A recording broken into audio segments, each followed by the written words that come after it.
on the basis of ethnic, racial, or religious identity, and fully implement the recommendations of the Rakhine Advisory Commission. 4, ensure that all parties to conflict cease hostilities, protect civilians, including the Rohingya and other ethnic and religious minorities, and comply with international humanitarian law. 5, repeal or amend and cease the arbitrary application of laws restricting freedom of expression and assembly. Canada remains extremely concerned by institutionalized discrimination against ethnic and religious minorities and the shrinking democratic space caused by criminalizing dissent. Thank you, Madam President. Thank you, Ambassador. And we'll continue with Chile. Thank you very much, President. We welcome the delegation of Myanmar and wish them every success in this third cycle of the Universal Periodic Review.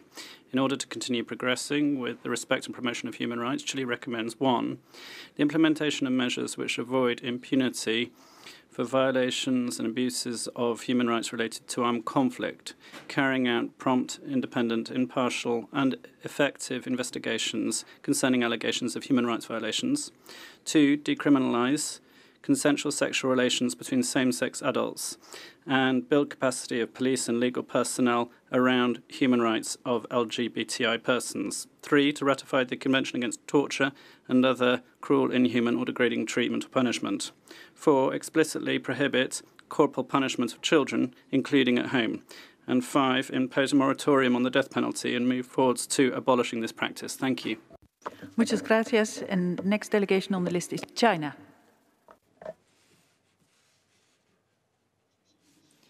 Madam Vice President, my delegation applauds Myanmar government's efforts and progress in the promotion and protection of human rights, in particular the formulation of the 2018-2030 Myanmar Sustainable Development Plan, its vigorous efforts to reduce poverty, improve people's livelihood, and to develop education and health, and to protect the rights of women, children, persons with disabilities, as well as its efforts to promote the domestic peace process. China supports Myanmar to continue its development path that is suitable to its national own conditions. China offers 3 recommendations to Myanmar. First, continue to promote sustainable economic and social development, reduce poverty rates, and to improve people's living standards. Second, continue to advance the domestic peace process. Third, continue to increase investment in education and health. Thank you, Madam Vice President. I thank you, Ambassador, and we'll continue with Costa Rica. Costa Rica saluda. Costa Rica welcomes the delegation of Myanmar and thanks it for the presentation of its report. We would like to make the following recommendations.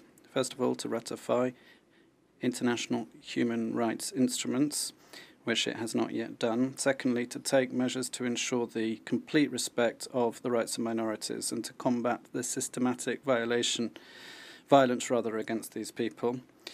Third, investigate crimes against the citizenry and discriminatory actions by the police, including limitation of access to lands and restrictions on freedom of expression and movement.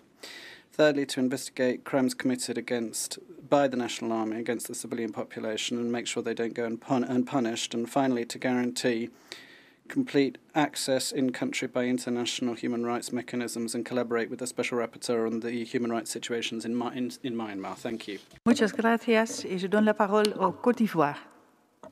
I give the floor to Côte d'Ivoire.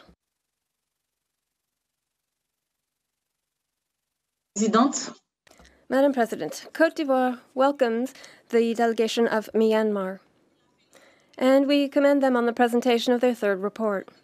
The delegation of Côte d'Ivoire commends also the government of Myanmar for progress made in the area of human rights, in particular the ratification of the International Covenant on Economic, Social and Cultural Rights and the optional protocol to the Convention on the Rights of the Child. Côte d'Ivoire encourages Myanmar to continue their efforts, and we make the following recommendations. 1. Cooperate fully with UN human rights entities and mechanisms. 2. Adopt a comprehensive law to combat all forms of discrimination in line with the Rabat Plan of Action. 3. Guarantee full protection for all religious sites of minorities and draft a general framework to combat religious intolerance. To conclude, Côte d'Ivoire wishes Myanmar every success at this review. Thank you. I thank you. The next on our list is Croatia. Thank you. Croatia acknowledges Myanmar's human rights efforts, including ceasefire and reconciliation efforts and interfaith dialogue. We welcome the directive on the prevention of incitement to hatred and violence from April 2020. We are concerned about the levels of sexual violence, the situation of children involved in child labor, and the issue of discrimination against women and minorities. We recommend to Myanmar 1. Improve the accessibility and quality of formal and non-formal education and vocational training for children in vulnerable situations, including those in child labor. 2. Provide appropriate medical care, including mental health support for sexual violence survivors who remain in or are repatriated to Myanmar, including Rohingya. 3. Engage in full cooperation with international mechanisms, including by removing access restrictions for the Independent Investigative Mechanism for Myanmar, the Special Rapporteur on Myanmar, and the ICC. 4. Ensure that perpetrators of human rights violations are brought to justice in an independent civil court with adequate protection and access to remedies for victims. Thank you.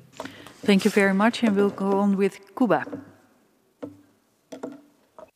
Thank you very much, President. We wish a warm welcome to the delegation of Myanmar and thank them for the presentation of their report, and we make the following recommendations. 1. To continue implementing the law on the rights of the child in line with their international obligations, with an emphasis on the greater interests of the child.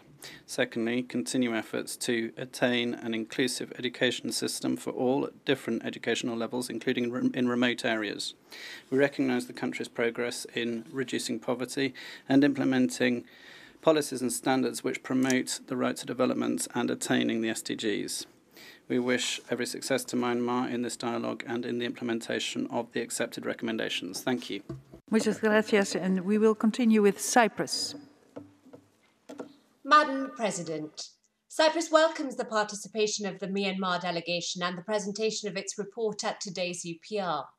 Cyprus commends Myanmar for ratifying the optional protocol to the Convention on the Rights of the Child on Involvement of Children in Armed Conflict, OPAC, and encourages Myanmar to commence technical cooperation with OHCHR to help, among others, with the ratification of human rights instruments. Cyprus recommends accede to the Rome Statute of the ICC, extend a standing invitation to special procedures, ensure that the Bill on Prevention of Violence Against Women is in line with international standards and is promptly passed, develop a comprehensive strategy to address the needs of repatriated refugees and IDPs. Thank you. Thank you very much. And next on the list is the Czech Republic. The Czech Republic welcomes the delegation of Myanmar. Czech Republic notes that the government continues with the democratization and reform processes as recommended. We are determined to continue cooperating with the new government. With this in mind, we recommend, firstly, fully cooperate with the UN mandates and international accountability mechanisms, including by granting access to the Special Reporter, IIMM, and establish a clear timeframe for the opening of a fully fledged OHCHR country office. Ensure that the legal framework governing rights to freedom of expression, assembly and association and to participate in public affairs is consistent with the international human rights standards. Immediately release all detained or prisoned for peaceful exercise of their human rights and open access to informational and committed media freedom. Thirdly, ensure quick, independent and effective investigations into allegations of human rights violations by members of the military and ethnic armed organizations and ensure accountability and redress for victims. Fourthly, constitute reform laws and policies into Alia Ahmed 1982 citizenship law to ensure that citizenship is granted free of any discrimination, amend the 4 race and religion laws, and amend lands management law in consultation with the minority side. Thank you. Thank you, Ambassador, and we'll continue with the Democratic People's Republic of Korea. President, TPRK delegation welcomes the delegation of Myanmar and appreciates its national report. We highly commend the government of Myanmar for its efforts and progress in the promotion and protection of human rights, in particular through strengthening the national legislation and judicial support system and access to international treaties, including the ICESCR. We recommend the following. 1. To exert further efforts to fulfill international obligations in providing access to all inclusive and quality education and public system by implementing a 5-step plan. 2.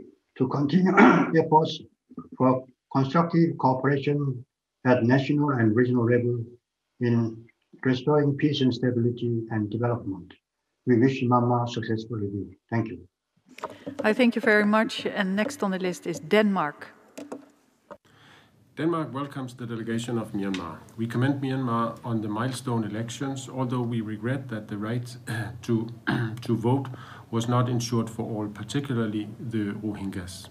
We remain deeply concerned by the lack of accountability, discrimination, and restrictions on freedom of expression, thought, and religion or belief. Denmark recommends the government first, to allow all children, irrespective of race, ethnicity, and religion, to attend primary school without the provision of a birth certificate.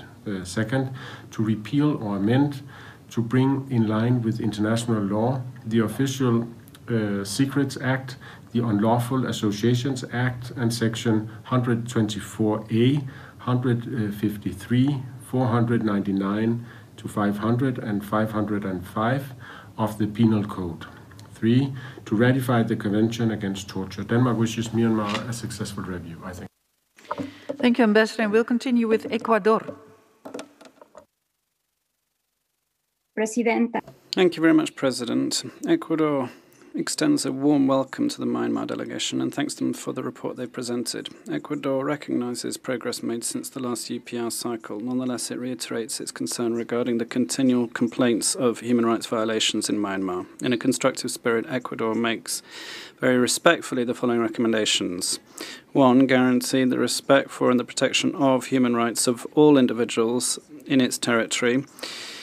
In particular, the fact that those who violate human rights be held to account and access for victims to reparation be upheld. Secondly, that laws and policies are adopted to combat discrimination based on ethnic identity, religious, linguistic and cultural identity. Third, that they guarantee access, full unrestricted access to humanitarian assistance organizations. And 4, that they cooperate with UN human rights mechanisms on human rights. Ecuador wishes Myanmar every success in its UPR. Thank you very much.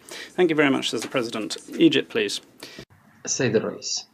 Madam President, we welcome the members of the delegation Myanmar and thank them for their report, and we commend the country for its efforts in the promotion and protection of human rights, including the rights of the religious minority. And we would like to recommend the following. Fulfill the country's commitments in concerning the International Convention for the Prevention and Punishment of Genocide.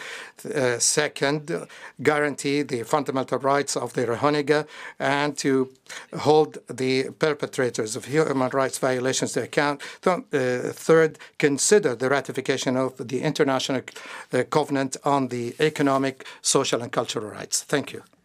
And the next on my list is Estonia. Estonia welcomes the delegation of Myanmar. While Estonia knows Myanmar's good cooperation with the UN Secretary General's Special Envoy, we urge Myanmar to provide access to UN special procedures and humanitarian organizations, including the independent investigation mechanism for Myanmar. Estonia calls on all parties in Myanmar to protect the civilian population and to provide safe and full access to all conflict-affected areas. It is important to ensure full accountability for the violations and abuses committed against Rohingya and other ethnic minorities. Estonia makes the following recommendations. Ratify the CAT, the ICERD and the ICCPR and its optional protocols. Review and amend legislation on freedom of expression, media freedom and freedom of association to bring it in line with international standards. Estonia also reiterates our earlier recommendation for Myanmar to exceed the Rome Statute of the ICC. We wish the delegation a successful review meeting. Thank you. Thank you, Ambassador. And next on my list is Ethiopia. President, Ethiopia welcomes the delegation of Myanmar and thanks them for the report. We positively note the steps taken by the government of Myanmar for the adoption of the National Strategic Plan for the Advancement of Women and the National Health Plan, which we hope will lay the foundation for robust human rights. We believe that the issuance of a directive on the prevention of incitement to hatred and violence, measures to safeguard equal access to education at all levels, and increased budget allocation to the health sector will certainly contribute to the realization of socio-economic rights. In a constructive spirit, Ethiopia offers the following recommendations. 1. To hold a stakeholder consultation in the preparation of the Protection Against Hate Speech Bill, and 2, redouble its efforts to meet the target of 50% women's participation in the peace process. Ethiopia wishes Myanmar a successful review. Thank you, Madam Vice President. I thank you very much, and I would like to give the floor to Fiji. Thank you, Excellency. Fiji warmly welcomes the delegation of Myanmar and thanks Myanmar for its participation in this review. Fiji congratulates Myanmar for the achievements in implementing the recommendation from the previous cycle. Fiji offers the following recommendations. 1. Intensify effort to develop and strengthen necessary legislative frameworks that address cross-sectoral environmental challenges, including climate change adaptation and mitigation frameworks, and ensure that women, children, persons with disabilities, minority groups, and local communities are meaningfully engaged in the implementation. 2. Ratify the Convention Against Torture and Other Cruel, Inhuman, and Degrading Treatment or Punishment. 3. Impose an immediate moratorium on execution and take positive steps towards abolishing the death penalty. 4. Ensure that Rohingya children are registered at birth, provided birth certificates, and take concrete steps to remedy the situation of stateless Rohingya within its territory. We wish the delegation every success in its review, and I thank you. I thank you very much, and the floor is now for Finland. Madam President, Finland appreciates the engagement of Myanmar in the UPR process and would like to recommend the following.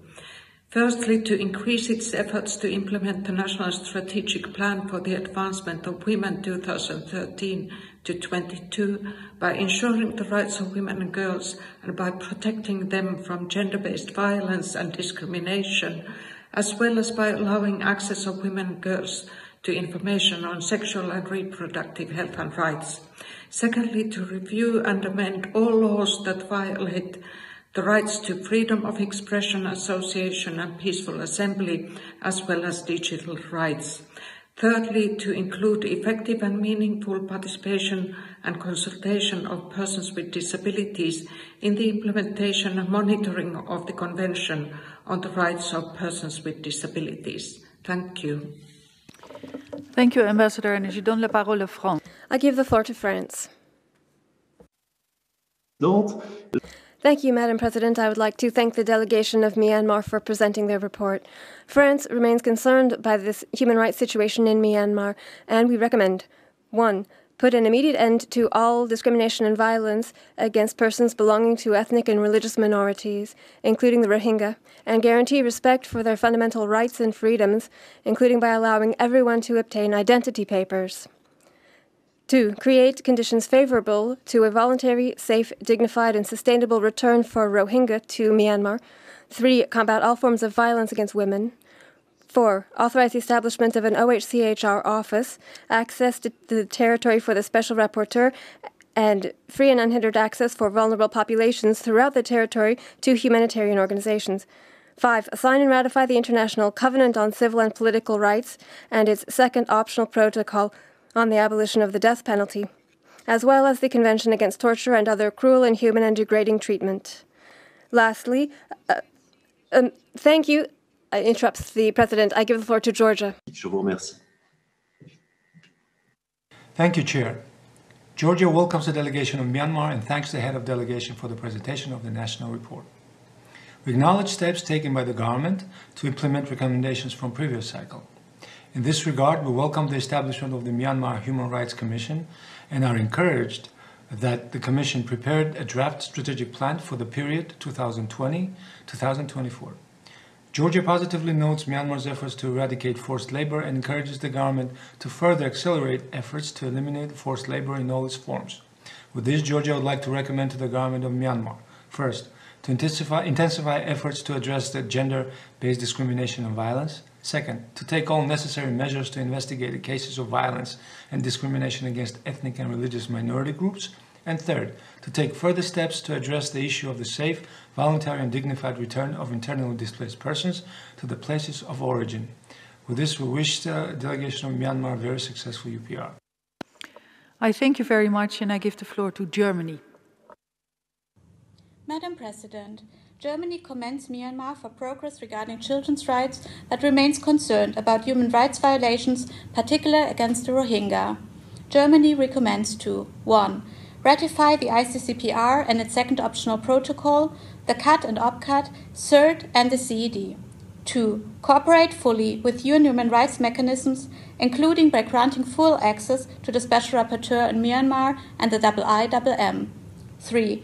Repeal Section 77 of the Telecommunications Law to bring it in line with international human rights standards and ensure that any restrictions on service in emergency times are clearly defined in law, necessary and proportionate, subject to prior judicial approval and strictly time-limited. 4. Operationalize the Women, Peace and Security agenda. Thank you. I thank you very much, and I give the floor to Ghana. Thank you, Madam President. Ghana welcomes the delegation of Myanmar to the UPR Working Group. We commend the steps taken by the government since the last UPR to promote and protect human rights, such as the implementation of the National Case Management Program in all courts and the signing of the MOU for implementation of Myanmar Decent Work Country Program 2018-2021. We, however, remain concerned about reports of non-cooperation on some UN mandates and international accountability mechanisms. We make the following recommendations. 1. Consider undertaking constitutional reforms to improve the security and judicial services. 2. Continue to enact and fully implement legislation that seeks to promote and protect the rights to freedom of expression and religion. And finally, consider ratifying outstanding international treaties and conventions, especially the Convention Against Torture. Ghana wishes Myanmar every success with the UPR process. Thank you. I thank you very much. And next on our list is Greece. Thank you, Madam President. Greece welcomes the delegation of Myanmar to the UPR. We recognize the steps taken towards democratization and welcome the cooperation with the UNSG Special Envoy. Greece remains gravely concerned by the reports of commission of the gravest crimes under international law, including crimes against humanity and war crimes, as well as of a plethora of grave human rights violations and abuses. Greece would like to recommend that Myanmar 1. Cooperate fully with and grant full unfettered access to UN human rights mechanisms, including the UN Special Rapporteur on Myanmar and the IIMM. 2. Accede to and effectively implement the core international human rights instruments, including the ICCPR and its optional protocols, the ICERT, the UNCAT and OPCAT, the ICPPD, and the Rome Statute. 3. Ensure that journalists, human rights defenders, and peaceful activists are free from harassment and discrimination, and that they are able to conduct their work in a safe environment. 4. Ensure prompt, independent, impartial, and effective investigations into allegations of human rights violations, including by members of the security forces. I thank you. I thank you very much, and I give the floor to Honduras. President, Honduras wishes a warm welcome to the distinguished delegation of the Republic of the Union of Myanmar and thanks them for their report. We respectfully recommend 1. To ratify the ICCPR, 2. To ratify the Convention on the Elimination of All Forms of Racial Discrimination, and 3. To ratify the Convention on Indigenous and Tribal Peoples, that's number 169 of the ILO. We congratulate them for the progress made and the results obtained in the implementation of previous UPR cycle recommendations, in particular the ratification of the International Covenant on Economic, Social and Cultural Rights and the ratification of the optional protocol of the CRC on the participation of children in armed conflict. We reiterate our support for the Republic of the Union of Myanmar in implementing the recommendations received in this and previous cycles. Thank you. Muchas gracias. And thank you very much. Next is Iceland. Thank you, President. Iceland welcomes the delegation of Myanmar and makes the following recommendations. 1. Fully abolish the death penalty and ratify the second optional protocol to the ICCPR.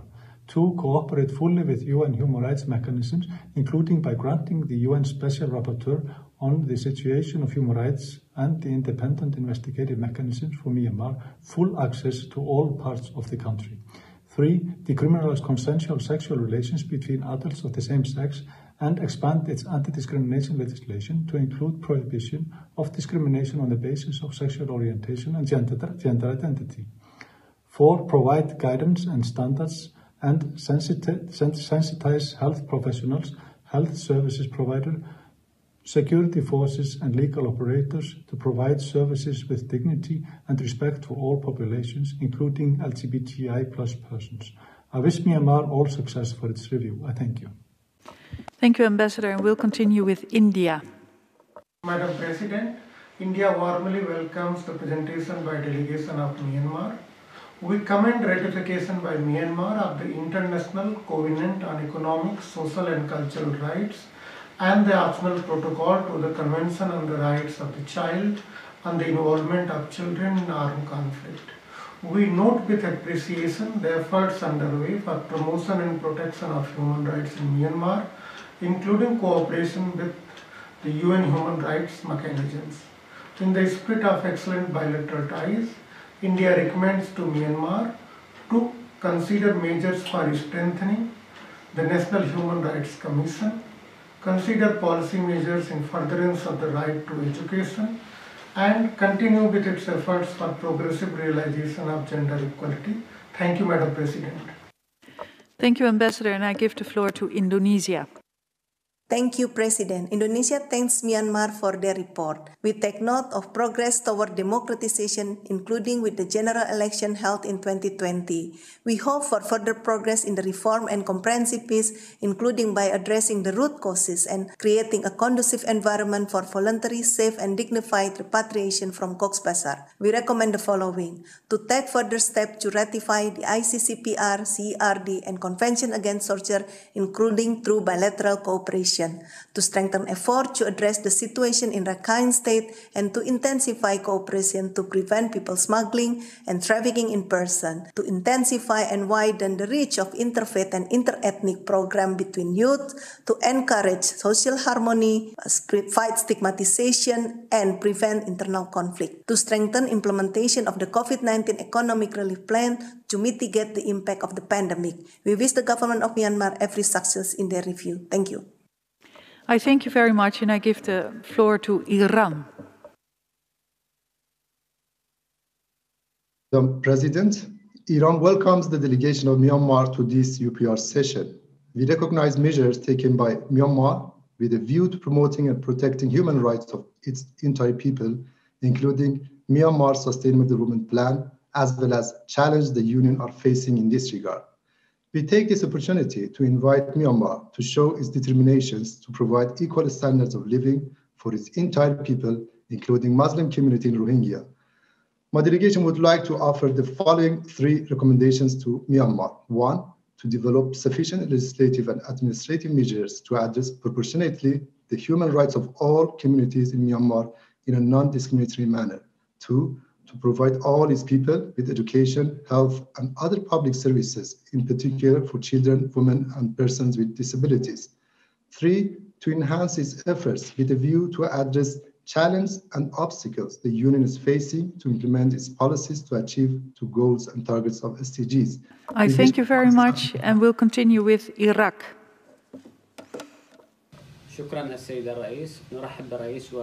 Thank you, Madam President. We welcome the delegation of Myanmar to this 3rd review cycle, and we appreciate the efforts they have made to prepare the report.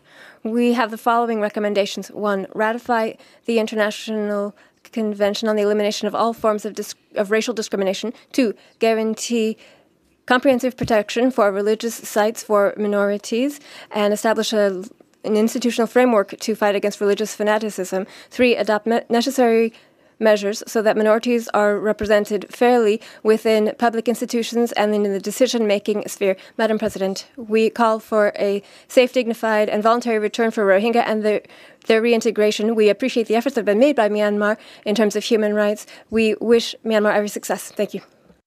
Thank you very much. Next on the list is Ireland. Ireland welcomes the delegation of Myanmar and thanks it for its presentation. Ireland acknowledges efforts to implement the National Plan for the Advancement of Women, but remains concerned about inadequate protection for victims of violence against women and girls. Ireland is alarmed that the Rohingya community and other ethnic minorities remain subjected to discriminatory policies and practices, such as deprivation of citizenship, restrictions on movement, and ill treatment. Ireland is deeply concerned by restrictions imposed on humanitarian access. Ireland makes the following recommendations. 1, reform legislation relating to family law and adopt necessary constitutional and legal measures to fully comply with CEDAW. 2, repeal provisions that discriminate on the basis of ethnic, religious, linguistic or cultural identity, including in the 1982 Citizenship Law and the 2015 Race and Religion Laws. 3, enact and implement comprehensive anti-discrimination and equality legislation. Thank you. Thank you, Ambassador, and we'll continue with Italy. As President, we thank Myanmar for its report and presentation. Italy commends the ratification of the International Covenant on Economic, Social, and Cultural Rights, of the Protocol on the Involvement of Children in Armed Conflict, and of the ILO Convention on the Minimum Age of Employment, as well as the enactment of the Child Rights Law. Italy wishes to offer the following recommendations. Review the legislation on citizenship, race, and religion to build a more inclusive society, amend all laws that restrict freedom of expression, including freedom of press and association, adopt effective policies for the safe, voluntary, and dignified return of refugees and displaced individuals, and follow up on the recommendations of the Annan Commission. Ratify the conventions against torture and on the elimination of all forms of racial discrimination, establish a formal moratorium of the death penalty in view of its abolition, allow the UN Special Rapporteur and the members of the independent investigative mechanism to access the country. We wish Myanmar a successful review. I thank you. Thank you, Ambassador. And next on the list is Japan. As regards alleged human rights violations in Rakhine State, Japan stresses the importance of advancing Myanmar's own efforts to hold those responsible to account in a transparent and speedy manner. In this regard, Japan will continue to support Myanmar's efforts to improve the situation. Such efforts will also contribute to Myanmar's steady implementation of the ICJ order on provisional measures. Japan would like to make two recommendations. One, consider ratifying international human rights instruments, including the Convention for the Protection of All Persons from Enforced Disappearance. Two, improve understanding of leprosy among the healthcare community so that those affected can receive early identification for the treatment and prevention of subsequent disabilities. Thank you. Thank you very much. Next on the list is Jordan. Thank you, Madam President. We welcome the delegation of Myanmar. We have taken note of their national report, which shows their interest in achieving peace as a priority for the current government. We have the three following recommendations. One, take measures necessary to cooperate with UN human rights mechanisms. Two, abrogate laws and policies which continue discrimination on the basis of religious, ethnic, linguistic, and other basis, including the nationality. Three, respect the decisions of the International Court of Justice of 23 January 2020. In conclusion, we wish Myanmar every success during this UPR. Thank you. Shukran, and I give the floor to Kazakhstan. Kazakhstan welcomes the delegation of Myanmar to the third cycle of UPR. We note the Universal Periodic Report of the country, and in the spirit of constructive dialogue, we make the following recommendations. Conduct prompt, independent, impartial, and effective investigations into all allegations of human rights violations and develop as well as enforce robust accountability measures for them. Accelerate the adoption of a Protection and Prevention of Violence Against Women Bill in line with international standards. Ratify the second optional protocol to the ICCPR aiming at the abolition of the death penalty. Improve overall access to education and healthcare in rural areas. We wish the delegation of Myanmar a successful review. I thank you. I thank you very much, and I give the floor to the Lao People's Democratic Republic. Madam Vice President, Lao delegation warmly welcome the delegation of Myanmar to UPR session and thanks for its comprehensive national report on promotion and protection of human rights in Myanmar. Laos warmly congratulates Myanmar government for the progress made in the democratization process and its efforts in pursuing a comprehensive peace and development. We also commend Myanmar for the enactment of child rights law to preserve the best interests of child in the country. Laos proposes three recommendations. One, continue the ongoing democratization process and the pursuit of the comprehensive peace and development. Two, further envisage the full realization of the child rights as prescribed in the law and in line with the international standards. And three, continue to provide equal access to the education for all national races, including those in remote areas without any discrimination. We wish Myanmar a great success in its review. I thank you, Madam Vice President. I thank you very much, and I give the floor to Latvia. Thank you, Madam Vice President. Latvia welcomes the delegation of Myanmar to the UPR Working Group and would like to recommend to extend a standing invitation to all special procedures mandate holders of the HRC and to cooperate with them, including with Special Rapporteur on Myanmar and the Independent Investigative Mechanism for Myanmar, to facilitate the establishment of an OHCHR regional office in Myanmar, to establish a moratorium on death penalty with a view to its eventual abolition, to consider ratifying the CAT, the ICCPR, as well as its second optional protocol, and the third, to ratify and fully align its national legislation with all the obligations under the Rome Statute of the ICC, to foster a safe, respectful, and enabling environment for civil society, human rights defenders, and journalists, and to take all necessary measures to ensure the protection of human rights of all ethnic and religious minorities of Myanmar, both in law and in practice. Let me wish its delegation of Myanmar success in the review. I thank you. I thank you very much. And next on the list is Lebanon. شكرا السيدة الرئيسة. Thank you, Madam President. Lebanon welcomes the delegation of Myanmar. We have taken note of the report. Lebanon welcomes the creation of a Human Rights Commission in line with the Paris Principles, and we encourage them to cooperate with international human rights mechanisms. We also welcome the adoption of a plan for the protection of the rights of children and a plan to improve health services. Our recommendations: 1, continue efforts to achieve peace and to find a sustainable solution to the refugee crisis. 2, continue efforts to combat hate speech and incitement to violence. 3, accede to the International Covenant on Civil and Political Rights. We wish Myanmar every success. The interpreters do not have the text.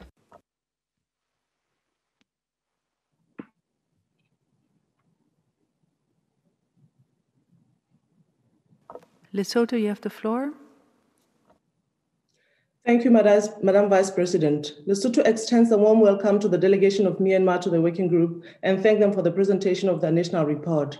We applaud Myanmar for ratifying the International Covenant on Economic, Social, and Cultural Rights in 2017 and for establishing the Human Rights Commission in line with the Paris Principles. In the spirit of cooperation and constructive approach, we wish to make the following 3 recommendations to the delegation of Myanmar. 1, to undertake measures to accord to the Rohingya community their rights to equality, nationality, access to adequate healthcare and education. 2, to strengthen cooperation with the human rights protection mechanisms, in particular by extending standing invitations to the UN Special Procedures Mandate holders. And 3, to ratify the Convention Against Torture and ICCPR. We wish Myanmar every success with this UPR cycle. I thank you, Madam Vice President. I thank you very much, and I give the floor to Libya.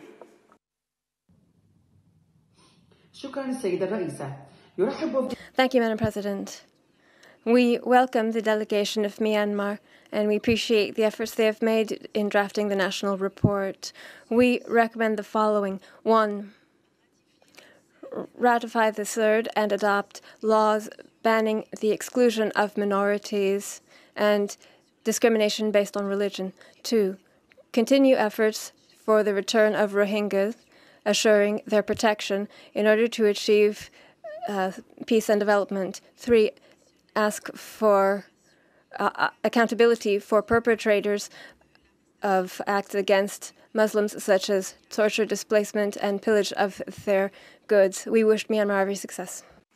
Shukran. And next on our list is Liechtenstein. President, Liechtenstein recommends that Myanmar first conduct prompt, independent, and thorough investigation into all allegations of violations of IHL, including into conduct that may constitute war crimes and crimes against humanity in Rakhine and Chin State, and all allegations of human rights violations, and ensure that perpetrators are brought to justice through transparent and credible processes. 2, acknowledge that sexual crimes have occurred in Rakhine State and other parts of the country, take concrete measures to identify perpetrators and hold them accountable, and ensure healthcare and psychosocial services for survivors. 3, amend the citizenship law of 1982, removing links between ethnicity and citizenship, and restore the citizenship of Rohingya. 4, fully cooperate with all human rights entities and mechanisms, including the independent investigative mechanism for Myanmar, the Special Rapporteur on Myanmar, as well as ICC and the ICJ. We wish Myanmar a successful UPR. Thank you. Thank you, Ambassador, and I give the floor to Lithuania. Thank you, President. Lithuania welcomes the delegation of Myanmar and takes note of its national report. We are deeply concerned about the human rights situation in Myanmar and recommend the following.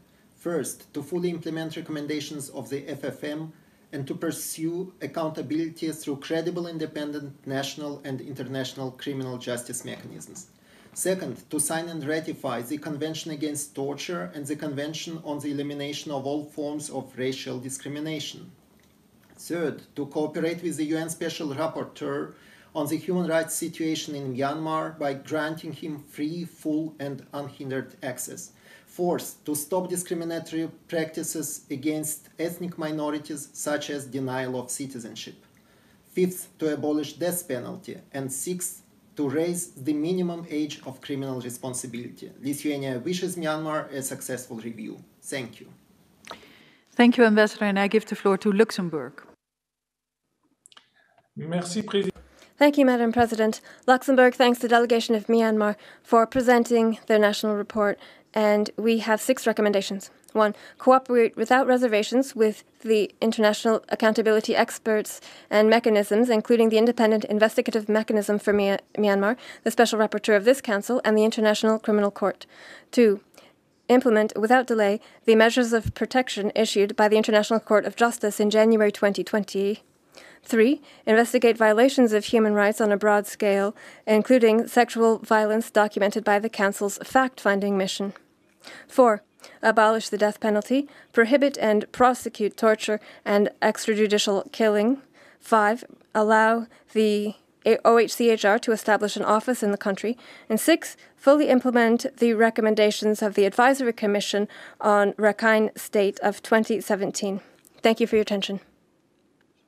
Thank you. And I give the floor to Malaysia. Malaysia thanks Myanmar for the presentation of its national report.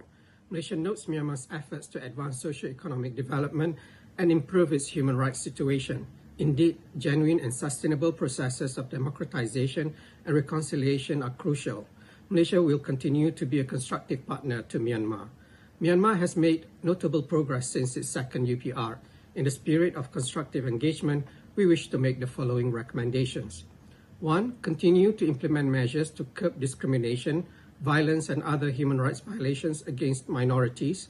2. Continue to provide equal access to education for all.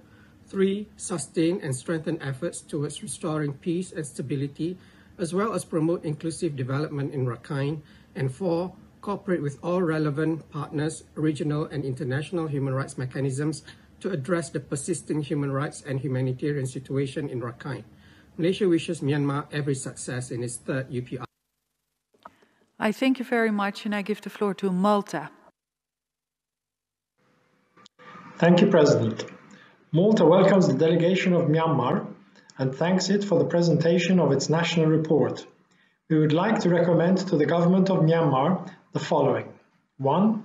Publicly and unequivocally condemn any advocacy of national, racial, or religious hatred that constitutes incitement to discrimination, hostility, or violence. 2.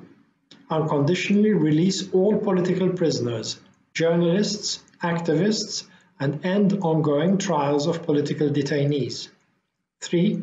Cooperate fully with the UN-mandated independent investigative mechanism for Myanmar, the International Criminal Court, and all other international criminal investigations. We wish the delegation of Myanmar a successful review session.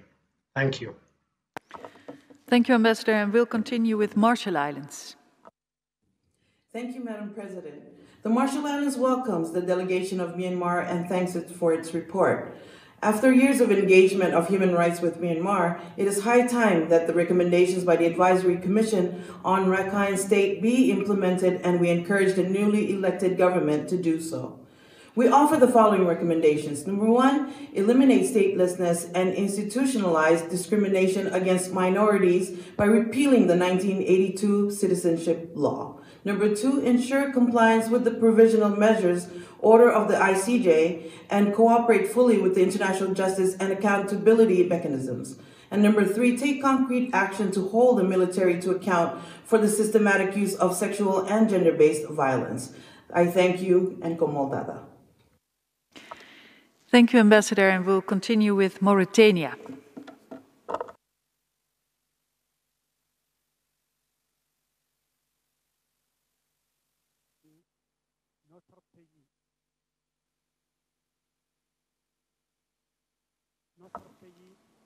Mauritania, you have the floor.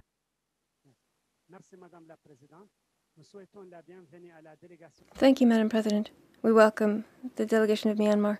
Our country expresses its deep concern about the humanitarian and human rights situation in Myanmar, including in Rakhine, in a context marked by the impact of the COVID-19 pandemic. The critical situation of Rohingya Muslims continues to deteriorate in an alarming fashion. Our delegation has the following 2 recommendations to make to the government of Myanmar. 1, put an end to violations of human rights and impunity in line with international law. 2, guarantee a safe, voluntary, and sustainable return of Rohingya refugees in line with relevant decisions and declarations. We wish Myanmar every success in this UPR. Thank you, Madam President. Thank you. To Mexico. Thank you very much, President. We wish a warm welcome to the delegation of Myanmar and thank them for the presentation of their report. With a view to strengthening the human rights policies, we respectfully recommend the following. 1, strengthen cooperation with the international human rights mechanisms, allowing their access to the country, and consider the possibility that the Office of the High Commissioner for Human Rights establish a permanent office in Myanmar. 2, continue the efforts to guarantee safe and voluntary return for refugees and IDPs to their places of origin or appropriate alternative homes, assuring their full participation in the planning and management of their return and resettlement. And 3, that they reform the citizenship law of 1982 with a view to combating racial discrimination, guaranteeing the right to nationality, and reducing and preventing the risk of statelessness. We wish Myanmar every success with this UPR cycle. Thank you. Gracias, Embajadora, and we'll continue with Mongolia. Mongolia welcomes the distinguished delegation of Myanmar and expresses gratitude for the comprehensive national report. We welcome the enactment of child rights law and Myanmar's ratification of ICESCR, CRCO, PAC, and the Island Minimum Age Convention. We encourage Myanmar to consider acceding to the International Covenant on Civil and Political Rights and its second optional protocol aiming at the abolition of death penalty. Mongolia commends Myanmar for its multifaceted endeavors to promote the rule of law in the country, including through reforming its law enforcement structures. We further note its efforts undertaken to protect the rights and well-being of persons of vulnerable groups, such as women, girls, and children, and combating all forms of violence against them, including sexual harassment, trafficking, and forced labor. We call on Myanmar to step up its efforts in this regard to ensure that the rights of women and children belonging to all social groups are protected in all circumstances. Mongolia further encourages Myanmar to continue cooperating closely with the international human rights mechanisms. We wish Myanmar a very success in this cycle of UPR. Thank you. I thank you very much, and I give the floor to Montenegro.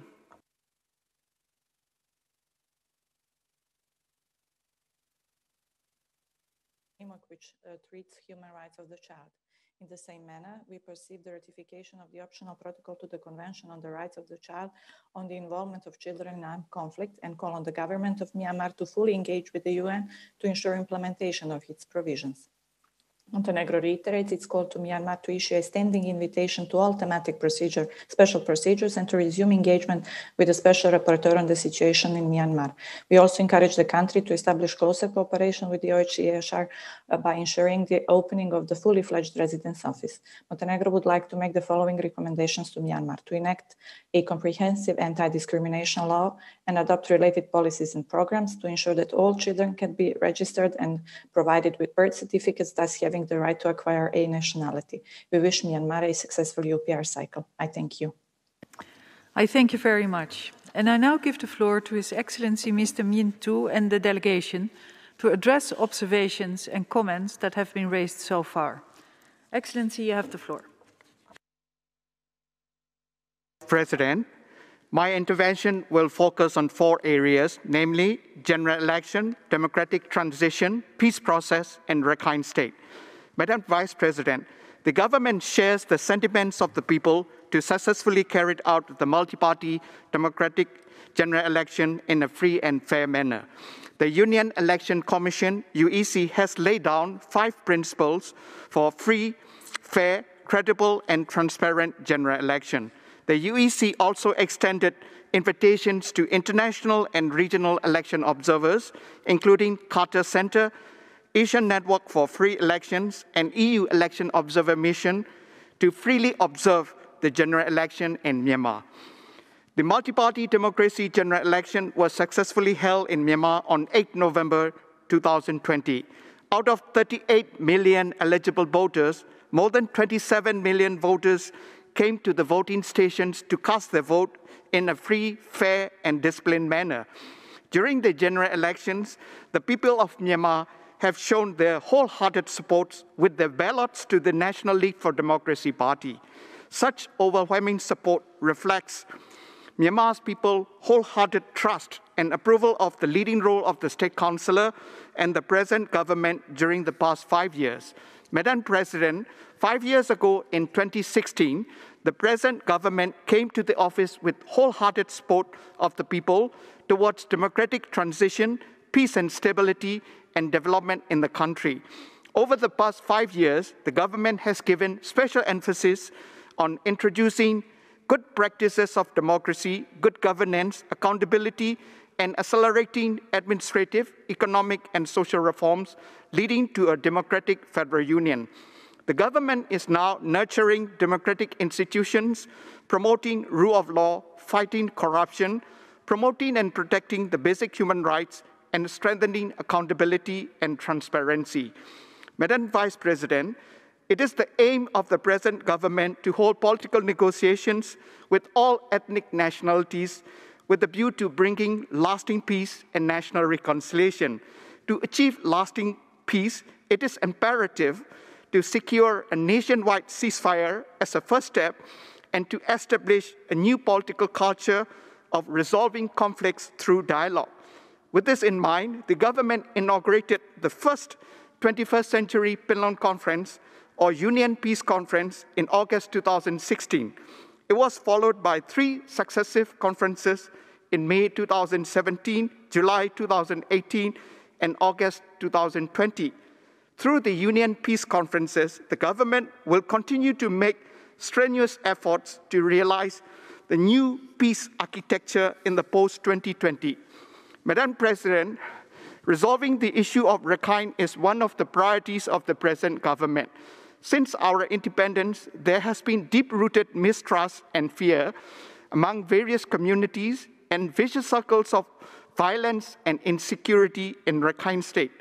Therefore, the government has set up a number of mechanisms, including Central Committee for Implementation of Peace, Stability and Development in Rakhine State, and the Kofi Annan's Commission to seek lasting solutions to address the complex challenges in Rakhine State. The government welcomed the Kofi Annan's Commission report on 24 August 2017 and pledged to implement the recommendations to the fullest extent possible. Moreover, the government has given special emphasis on 5 priority areas, namely citizenship, freedom of movement, closure of IDP camps, education, and health sectors in Rakhine State. Over the years, the government has made significant progress in the areas of infrastructure development, such as roads, electricity, construction of reception centers and homes, and creating conducive environment for the potential returnees in Rakhine State. We share the concern over the allegations of human rights violation in Rakhine State. Based on the final report of the Independent Commission of Inquiry, the Office of the Union Attorney General and the Office of the Judge Advocate General have been conducting investigations of allegations. On the repatriation of displaced persons, we have put in place bilateral mechanism with the signing of the arrangement at the ministerial level on 23rd November 2017. We firmly believe that bilateral cooperation is the only way that can effectively resolve the repatriation issue between Myanmar and Bangladesh.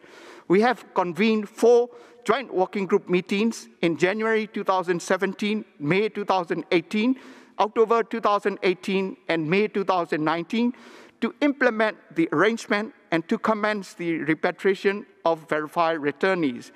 Moreover, Myanmar has sent 2 high-level delegations together with ASEAN Iraq team to Cox's Bazar in July 2019 and December 2019, and they met with representatives from various camps, including Hindu and Christian communities.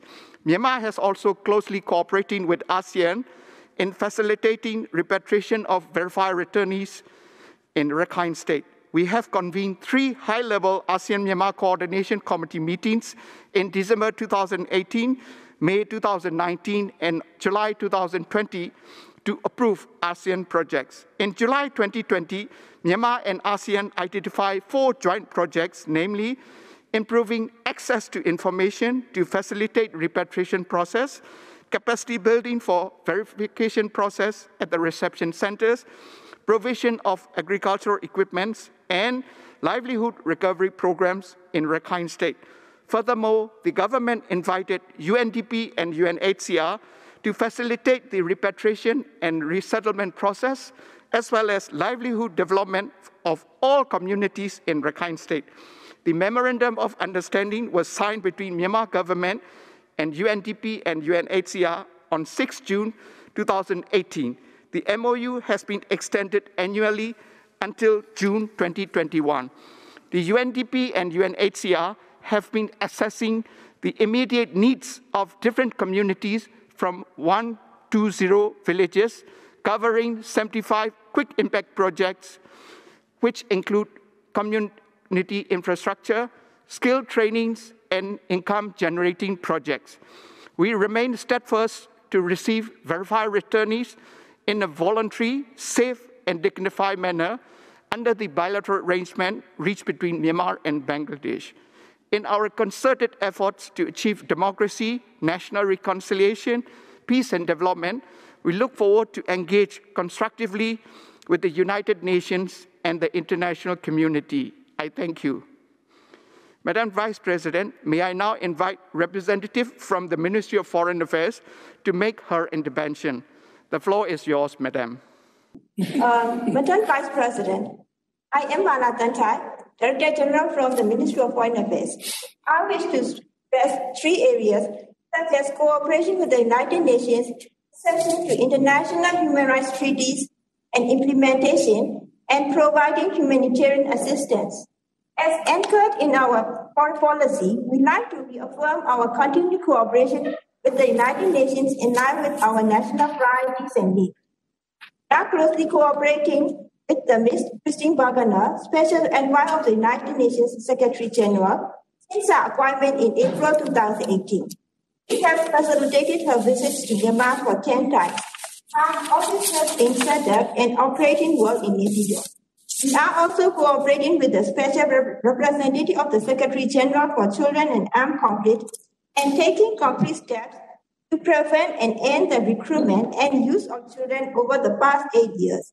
The government has signed the joint communique with the Special Representative of the Secretary General of Sexual Violence in Conflict in December 2018. We have been working closely with the ASEAN and the 2 UN agencies UNHCR and UNDP and other development partners in creating a conducive environment in Rakhine State.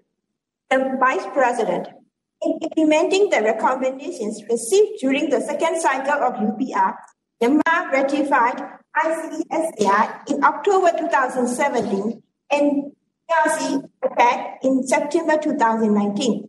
We are now fulfilling the obligations of a state party to the said treaties. The Ministry of Foreign Affairs has jointly organized 3 awareness-raising workshops on ICCPR together with Center for Civil and Political Rights, and more will be also conducted in the future. We look forward to receiving technical assistance from other friends and partners in fulfilling our obligations as a state party and for preparation of the joining remaining treaties, including CAT. The Vice President, in Myanmar, humanitarian assistance has been provided to all vulnerable segments without any discrimination, placing top priority in 2 needy areas, Rakhine and Chin states. The government has focused on 2 viable approaches, enhance its own delivery of humanitarian assistance to all and to seek effective international assistance that shows goodwill towards Myanmar. Despite challenges posed by the COVID-19 and the intensity of armed clashes in Rakhine State, the government has scaled up its effort to enhance the provision of health and humanitarian assistance in close cooperation with ICRC and UN agencies like WFP. Humanitarian assets have currently been granted for UN agencies and INGOs to do their project activities in township, except for some villages under the security condition. An action plan was laid out by the Myanmar government for smooth process of humanitarian activities operated by ICRC in Rakhine State. In line with the action plan, between Myanmar and ICRC has been implementing COVID-19 related humanitarian activities in 9 townships of northern Rakhine State, especially in IDP camps, quarantine sites, and villages. Besides, the government has allowed a series of WFP charter flights connecting Yangon to KL for humanitarian workers and experts of the UN to INGO, NGO, and cargo with medical supplies. The government, with the support of the LIFT Fund, provided 30,000 jugs per person for elders, pregnant women, and kids under the age 3 in Rakhine without discrimination. Madam Vice President, Myanmar has steadfastly opposed country-specific mandates run contrary to the principles of universality, impartiality, objective non-selectivity, and non-politicization in addressing human rights issues. The successive governments have cooperated with special reporters. We accepted the visits of special reporter Ms. Yang Hee Lee for 6 times from 2014 to 2017. Despite the best possible cooperation extended to her, the end of mission statement was not in compliance with her code of conduct. The issue was debated in the parliament, and the people in the government of Myanmar decided not to cooperate with her. Although we did not accept the mandate of a special reporter, Myanmar, as a responsible member of the United Nations, is ready to cooperate if we receive a balanced and impartial cooperation in turn. I now turn to the floor to the representative from the Ministry of Information. I thank you. For giving me the floor. Madam Vice President, I'm Dr. Kirati, Deputy Director General from Ministry of Information. I wish to explain the development of anti-hate speech bill and awareness, social cohesion, and media freedom. In harmony among different communities, government of Myanmar has launched a number of initiatives to prevent hate speech and promote social cohesion, trust, and confidence building among all communities. Protection against anti-hate speech bill has been a drafting process in line with the relevant international standards, existing laws, and local needs without breaching the freedom of expression. The Office of the President also assures right on prevention or incitement of hatred and violence, prevention of proliferation of hate speech or gender abuse. Since then, the government has been working to educate people for prosper use of social media by conducting awareness-raising campaigns through newspapers, TV channels, radios, and websites. The Union Election Commission, UNDP, and UNESCO are also playing an important role in anti-hate speech. The Ministry of Information, coordination with UNESCO, has been implemented a project on preventing hate speech and promoting peaceful society through media information literacy to conduct trainings with staff and local communities. The Myanmar Press Council has officially released the list of websites and social media pages which violated media ethics. Madam Vice President, as social cohesion plays a vital role as a press between diverse groups for building a peaceful and prosperous federal democratic nation. The government has expanded its endeavors to foster social cohesion in a sustainable manner despite facing a situation where new challenges have emerged during the time of democratic transition. The Ministry of Social Welfare, Relief and Resettlement is planning to develop a national framework for social cohesion and embrace the challenges. Our group has held a virtual coordination meeting 14 December 2020. The government has spared no effort to bring about reconciliation and build trust and confidence among the community residing in Rakhine State. Various activities such as social cohesion campaigns, training and community dialogues have been conducted with the support and cooperation of civil society. A series of workshops were also held in close cooperation with the Center for Diversity and National Harmony and the National Reconciliation and Peace Center. Madam Vice President, the government is promoting media freedom and freedom of expression. Since the elimination of press scrutiny vote in August 2012, print media was no longer subjected to pre-publication censorship. The number of publications has increased up to 2,992 in December 2020. There were 349 new agencies as of December 2020. Daily written news on different states and divisions are broadcasted 11 ethnic languages on Myanmar television. In conformity with liberalization measures, have amended the news media law to better protect press freedom. Amendment to this law were discussed with relevant stakeholders, the Myanmar Press Council. The Myanmar Press Council has resolved a total of 38 out of 162 complaints during October 2018 to March 2020. The Myanmar Press Council successfully intervened in 4 cases for in criminal trial. Due to the intervention of the Myanmar Press Council, Myanmar Tamil Church against journalists from DVB and 11 media group and also withdrew its lawsuit against the Erodi Myanmar edition and Ragged News Agency.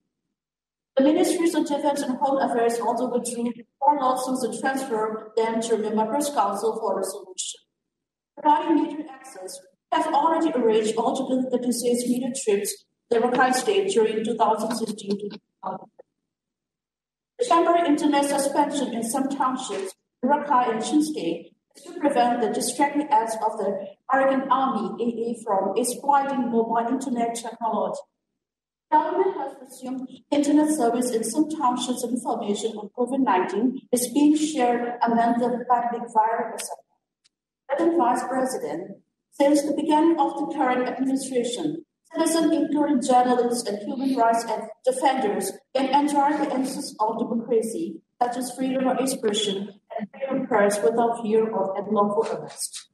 It's also the responsibility of all citizens to obey the prevailing laws of human rights. Here I now invite the representative from Ministry of Investment and Foreign Economic Relations, Florence Shaw.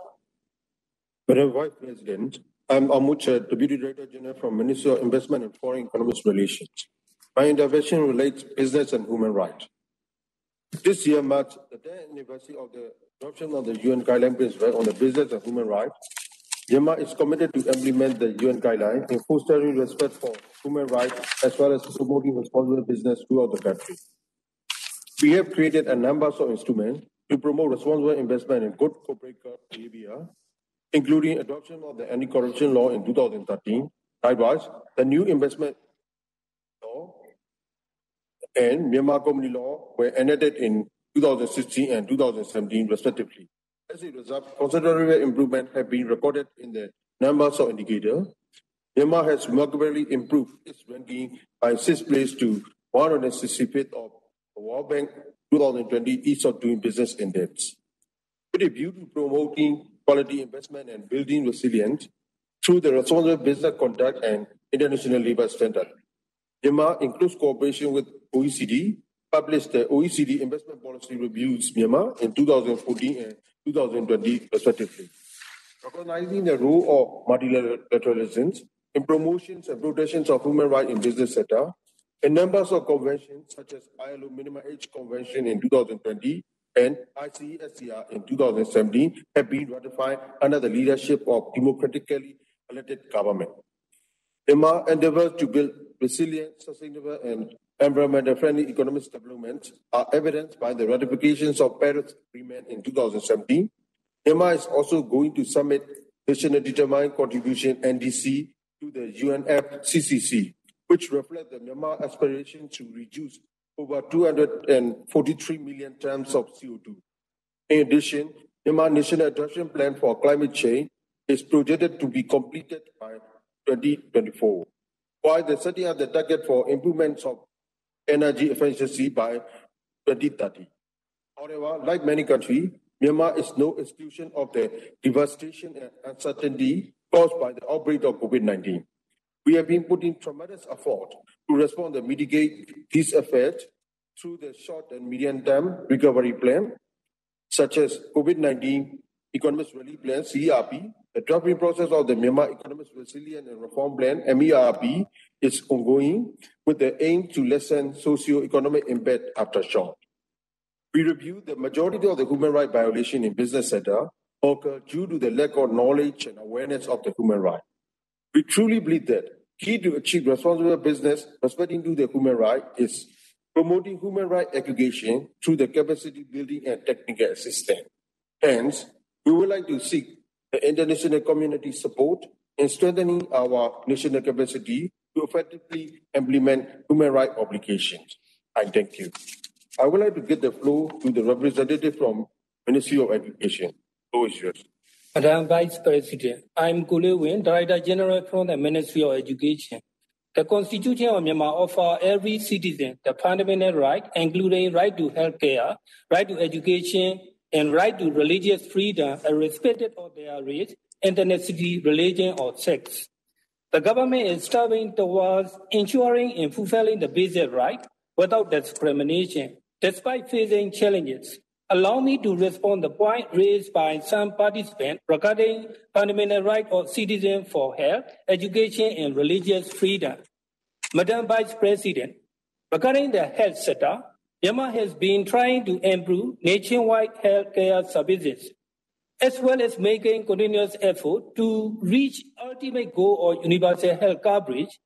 Accordingly, the government has increased health expenditure 15 times in 10 years. The government is paying special attention to addressing the existing health issues, such as stigma and discrimination and leprosy control, and sexual and reproductive health, with specific strategy and plans.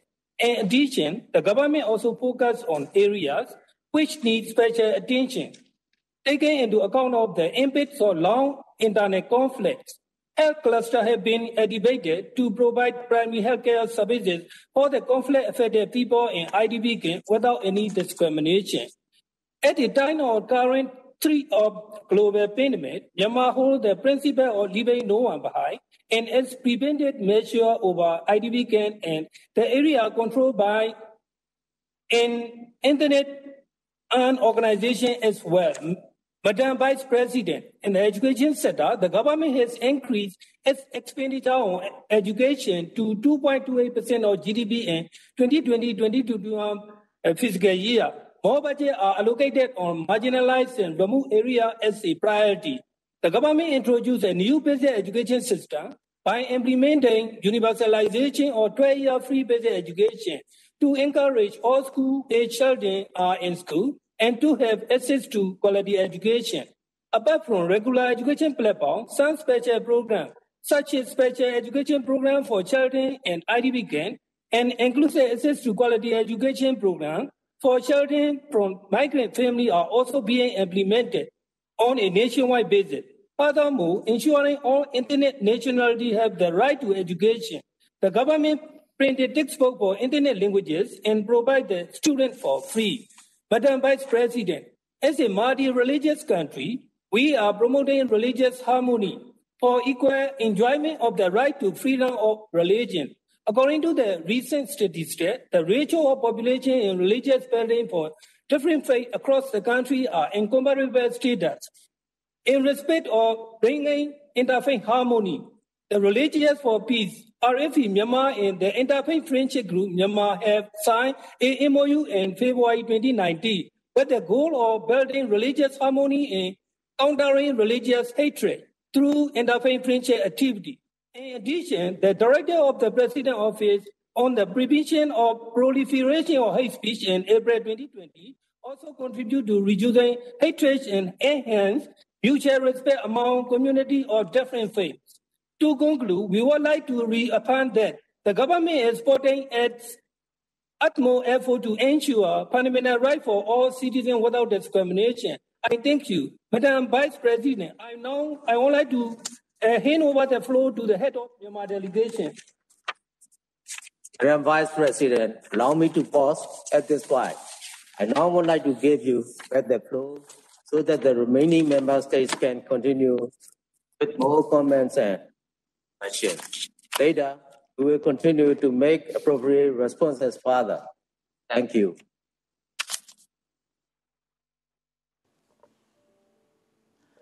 I thank you, and we will now continue our interactive dialogue. And the first on the second list is Nepal. Thank you, Madam Vice President. Nepal warmly welcomes the delegation of Myanmar to the third cycle of UPR. We commend Myanmar for acceding to the International Covenant on Economic, Social, and Cultural Rights. We note the continued efforts of Myanmar in promoting sustainable peace, national reconciliation, and socio-economic development in the country.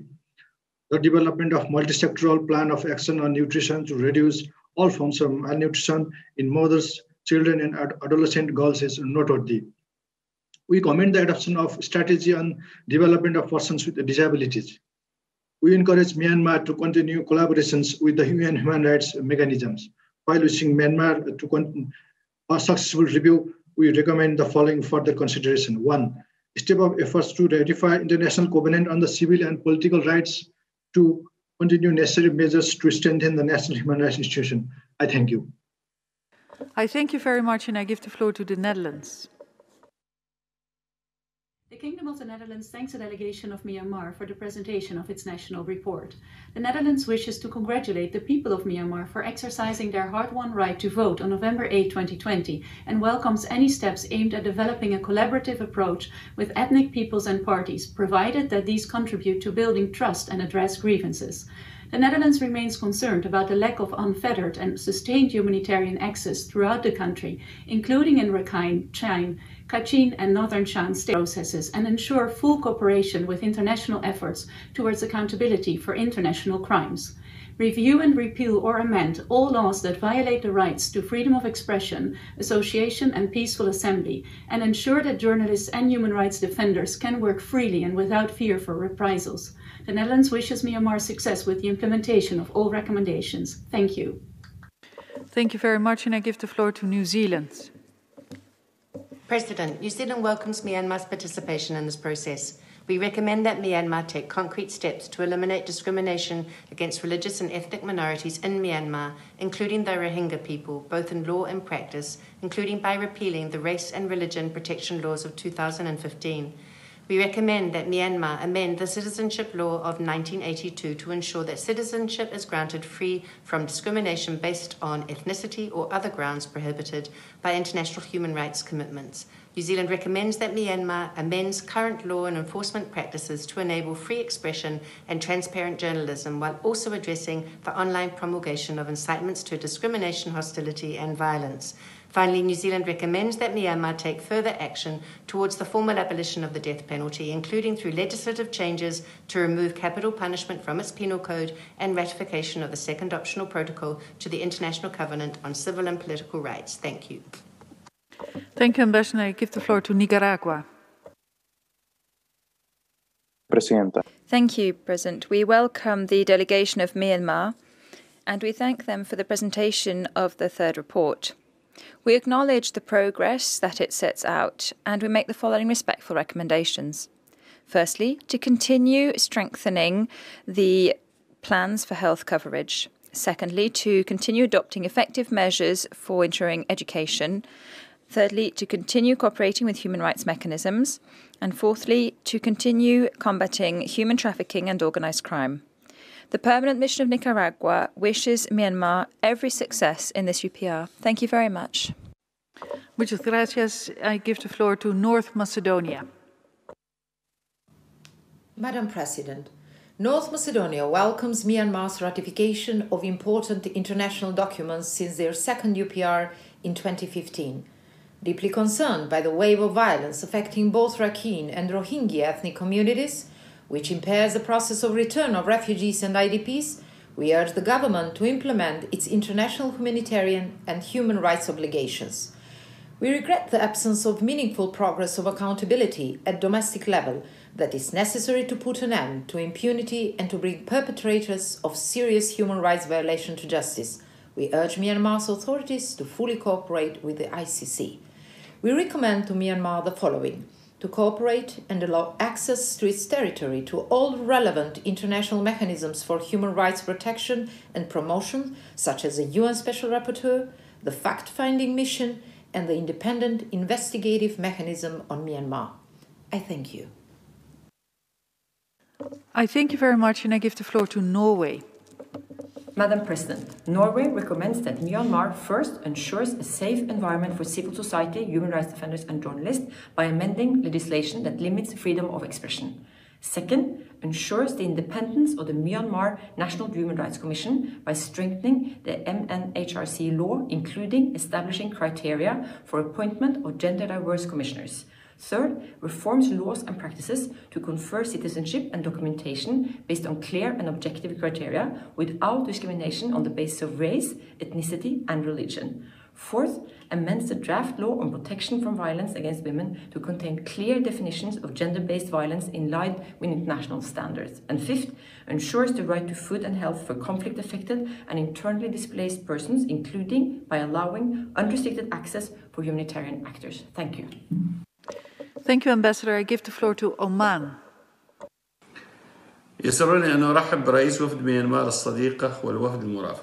Thank you. We'd like to extend a welcome to the delegation from Myanmar and thank them for the efforts that they put into preparing this report, using a participatory approach for this cycle.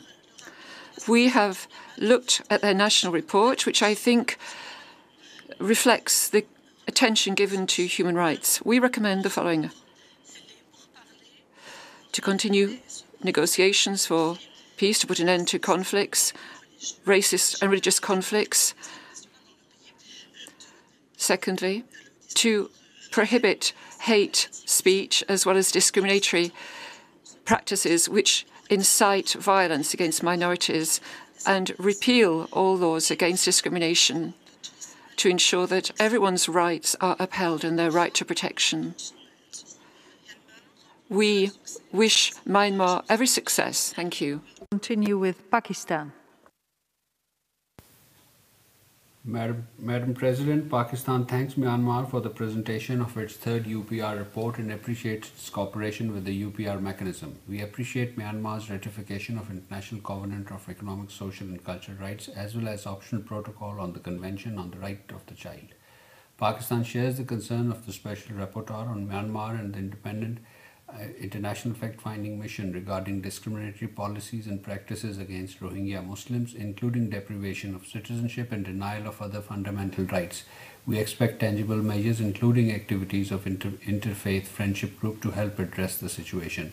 We recommend Myanmar to 1. Take steps towards implementation of ratified international covenants on the ground, 2. Accede to and ratify ICCPR, CERD and CAT, prevent, protect and promote meaningfully the right of the Rohingya Muslim and all other minorities. I thank you. I thank you very much, and I give the floor to Panama. We greet the distinguished delegation of Myanmar. We'd like to thank them for the submission of their national report. To contribute to upholding and protecting human rights in the country, we would recommend the following: that you First of all, review and repeal policies and laws that perpetuate discrimination based on religious, ethnic, linguistic or cultural identity, including inter alia, those which have to do with citizenship, and the 4 laws on race and religion. 2, to put an end to the use of anti-personnel mines and IEDs, and ratify the Convention on the Prohibition of the Use, Storage, Production and Transfer of Anti-Personnel Mines, as well as their destruction. 3, to endorse the Declaration on Safe Schools and ratify the Arms Trade Treaty, as well as the Cluster Munitions Convention and the Treaty on the Prohibition of Nuclear Weapons. We wish the country all success in this 3rd cycle. Thank you. Gracias. Don la palabra a Paraguay. Paraguay. Vice President, we extend greetings to the delegation of Myanmar. We thank them for their report.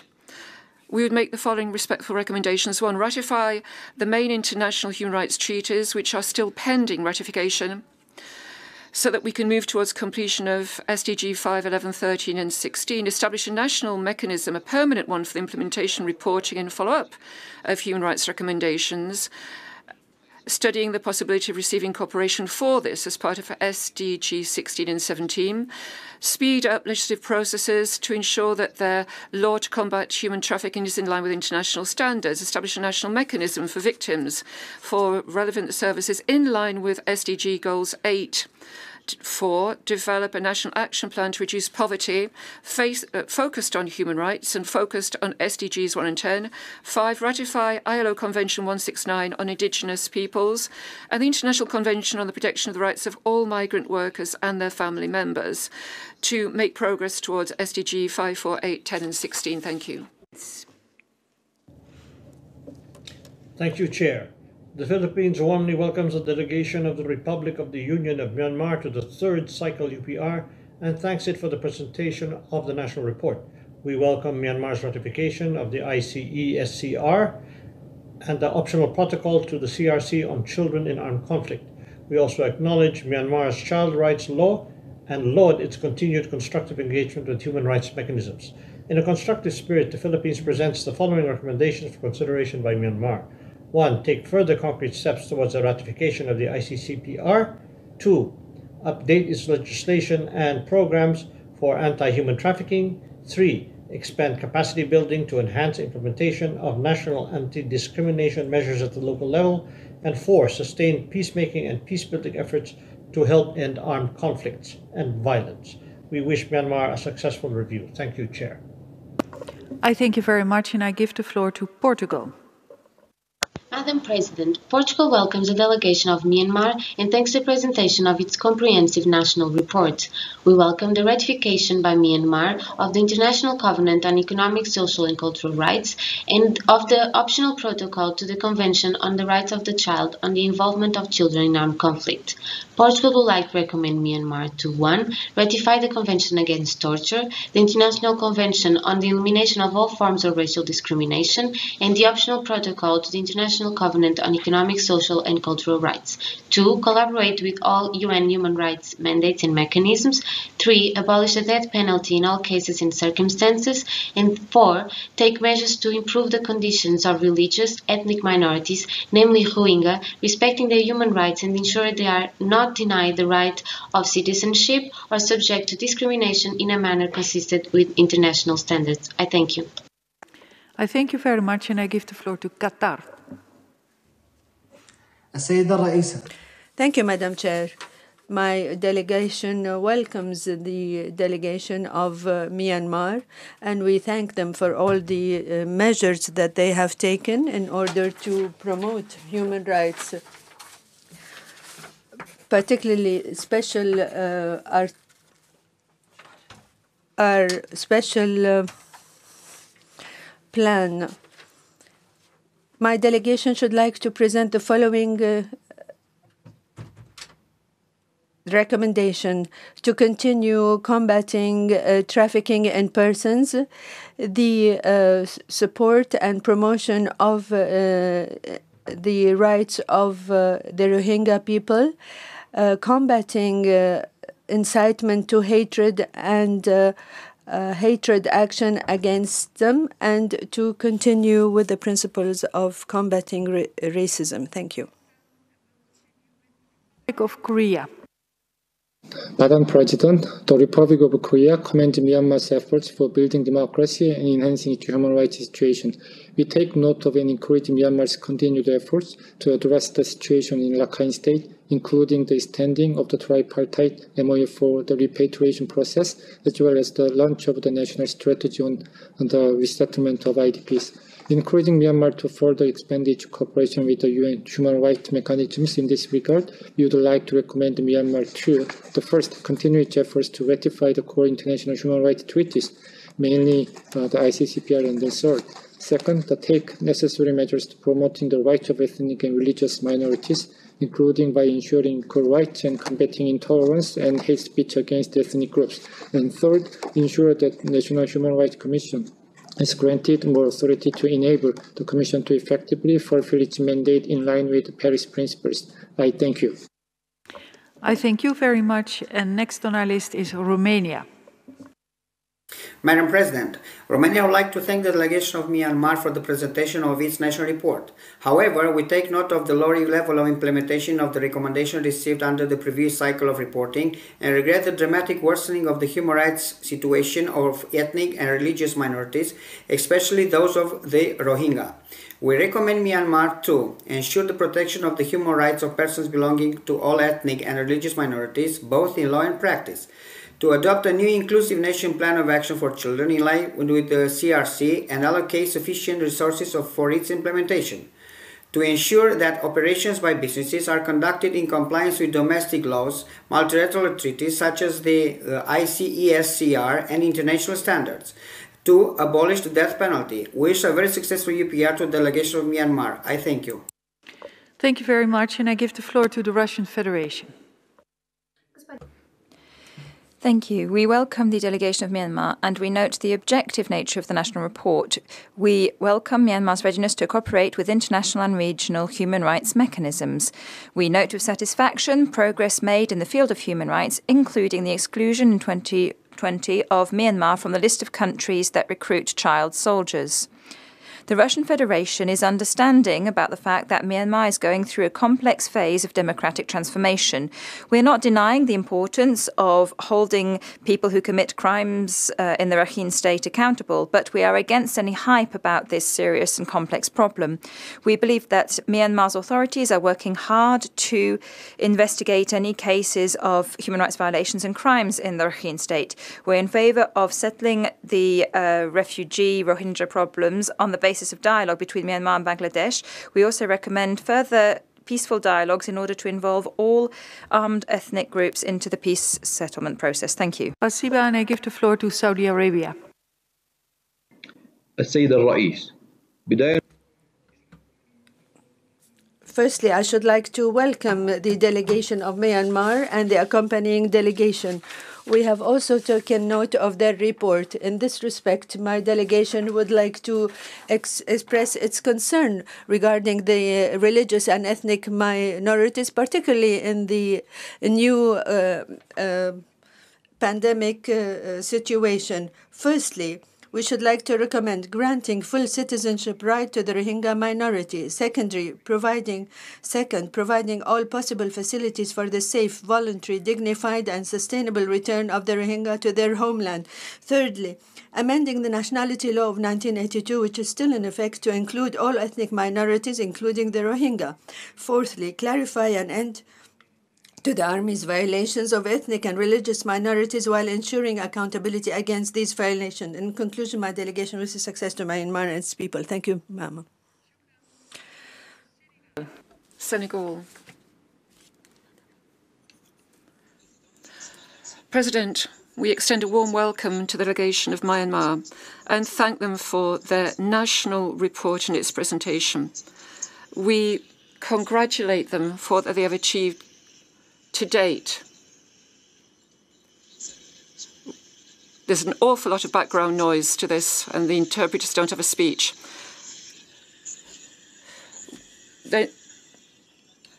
We've been instructed not to interpret because we can't hear the speaker and we have no text. The interpreters do apologize for that. un cadre général de lutte contre l'intolérance religieuse, notamment à l'égard des Rohingyas. Assurer l'indépendance de la Commission nationale des droits de l'homme, enfin procéder à la ratification de la Convention internationale sur l'élimination de toutes les formes de discrimination raciale.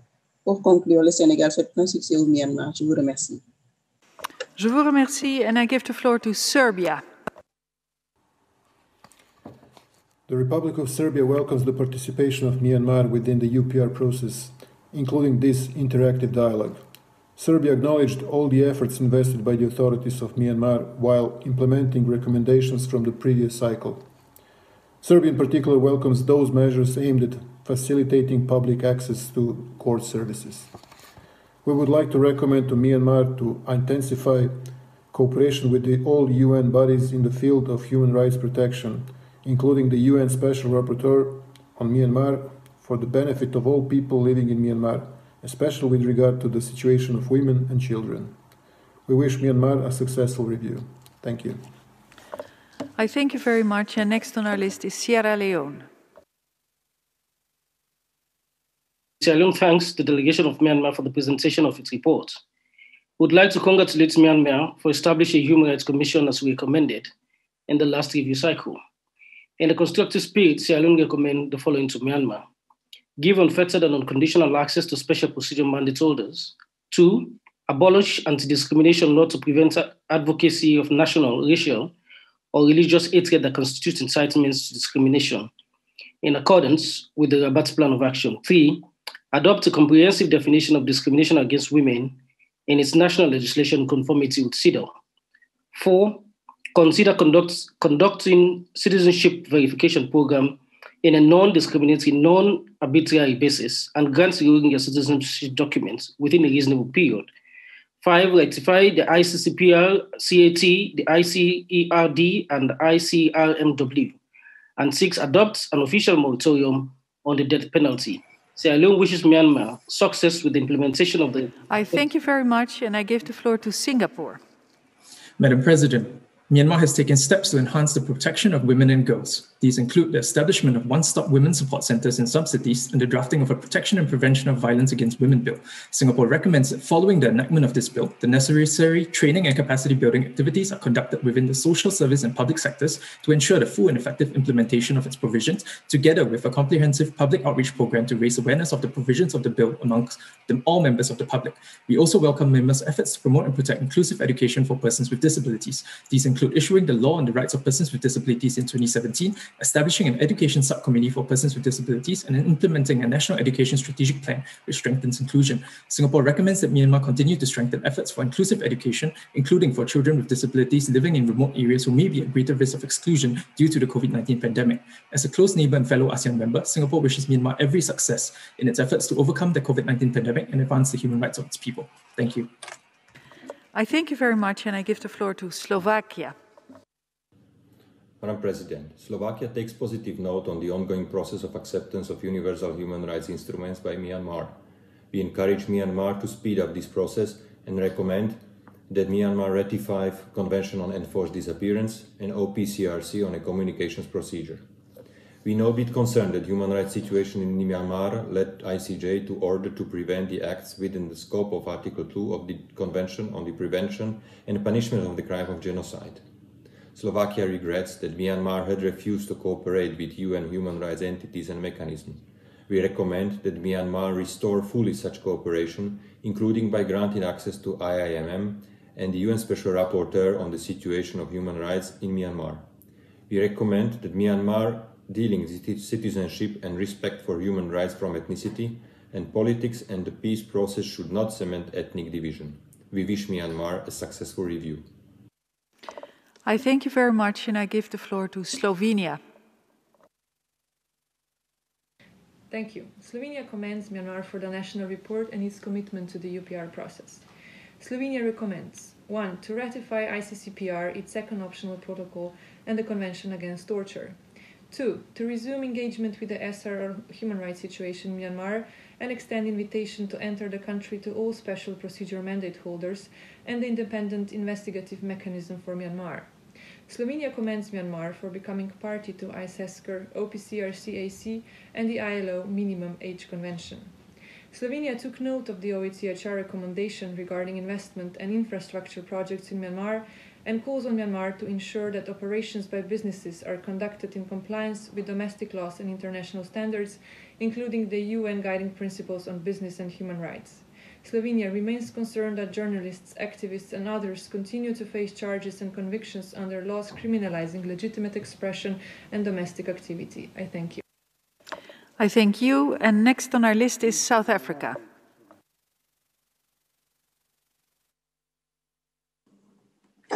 Thank you, Madam President. South Africa welcomes the distinguished delegation of Myanmar, led by His Excellency Tun Tun O, to this UPR session. In order to secure progress in promoting and protecting human rights, we respectfully recommend that Myanmar extend invitations to several special rapporteurs as requested by the OHCHR and consider opening a fully fledged office. Ratify all outstanding international human rights treaties, including the International Convention on the Elimination of All Forms of Racial Discrimination, the ICERT, as well as the CAT, develop a multi-stakeholder process, including judicial and non-judicial measures to ensure accountability and redress for victims of past, present, and future human rights violations and abuse, and protect all the people of its territory against the human rights abuse, including by business enterprises. I thank you very much, and we will continue with Spain. Muchas gracias, señora. Thank you, Vice President. Spain welcomes the delegation of Myanmar, and we thank them for taking part in this exercise. We make the following recommendations. 1, to ratify the International Covenant on Civil and Political Rights as well as the Rome Statute of 1998. Secondly, to fully overhaul the Citizenship Act of 1982 in order to avoid any discrimination against Rohingya or other minorities.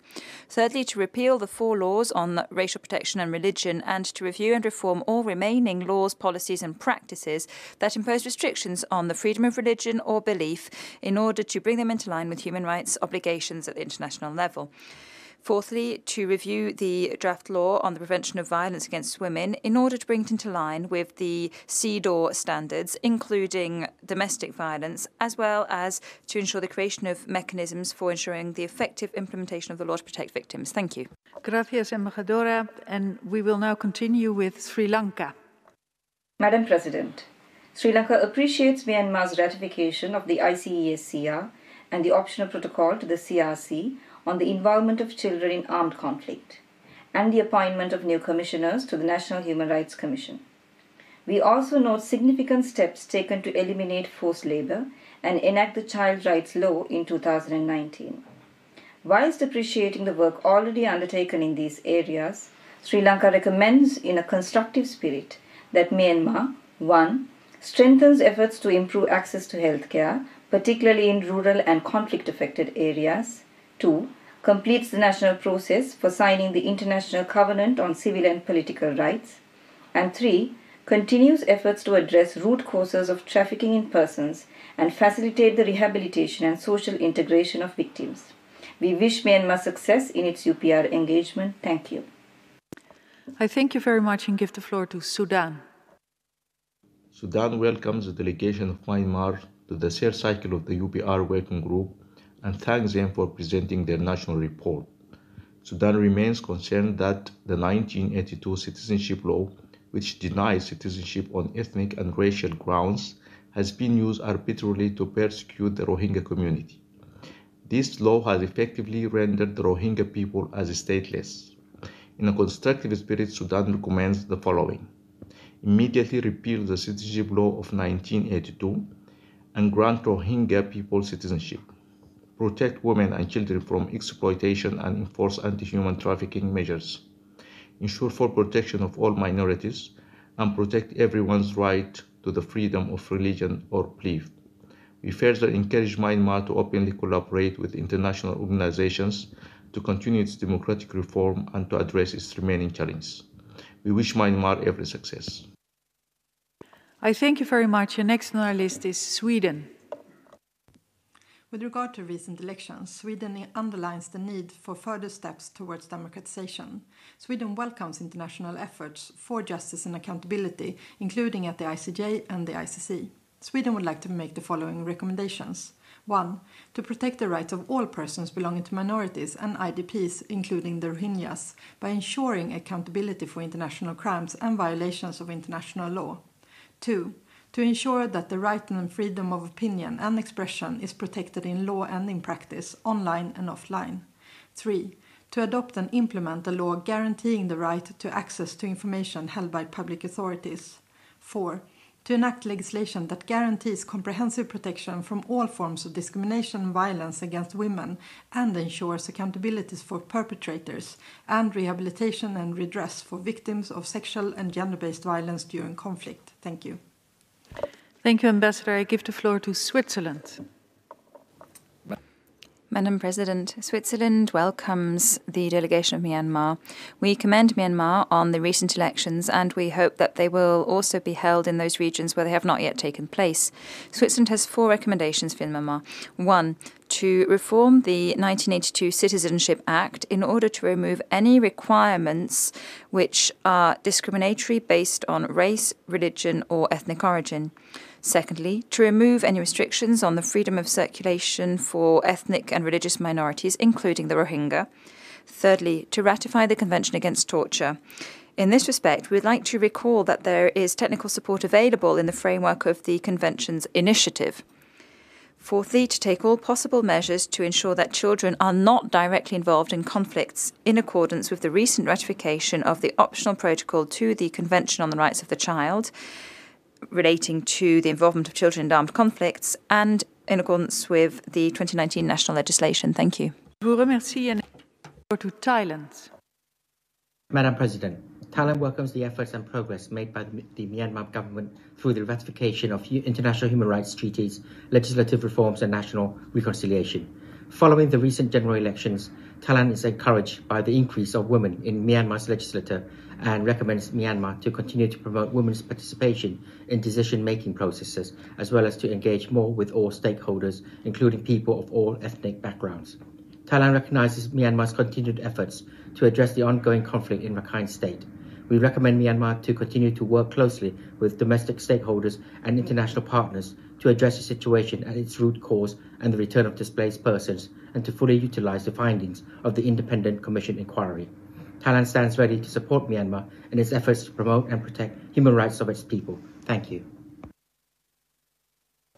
Thank you very much, Ambassador. Next on my list is Timor-Leste. Timor-Leste extends its warm welcome to the participation of Myanmar to this UPR session and wishes to make 2 recommendations. 1, that Myanmar continue the ongoing democratization process. 2, that Myanmar ratify the International Convention on Civil and Political Rights. Madam Vice President, Timor-Leste very much welcome the effort made since last cycle and congratulates Myanmar for the ratification of the ICESCR and for enacting the child right law in 2019, which resulted in a significant improvement in the juvenile justice system. Timor-Leste wishes Myanmar a successful review. I thank you, Madam Vice President. Thank you very much. Et je donne la parole au Togo. Thank you. Togo has the floor.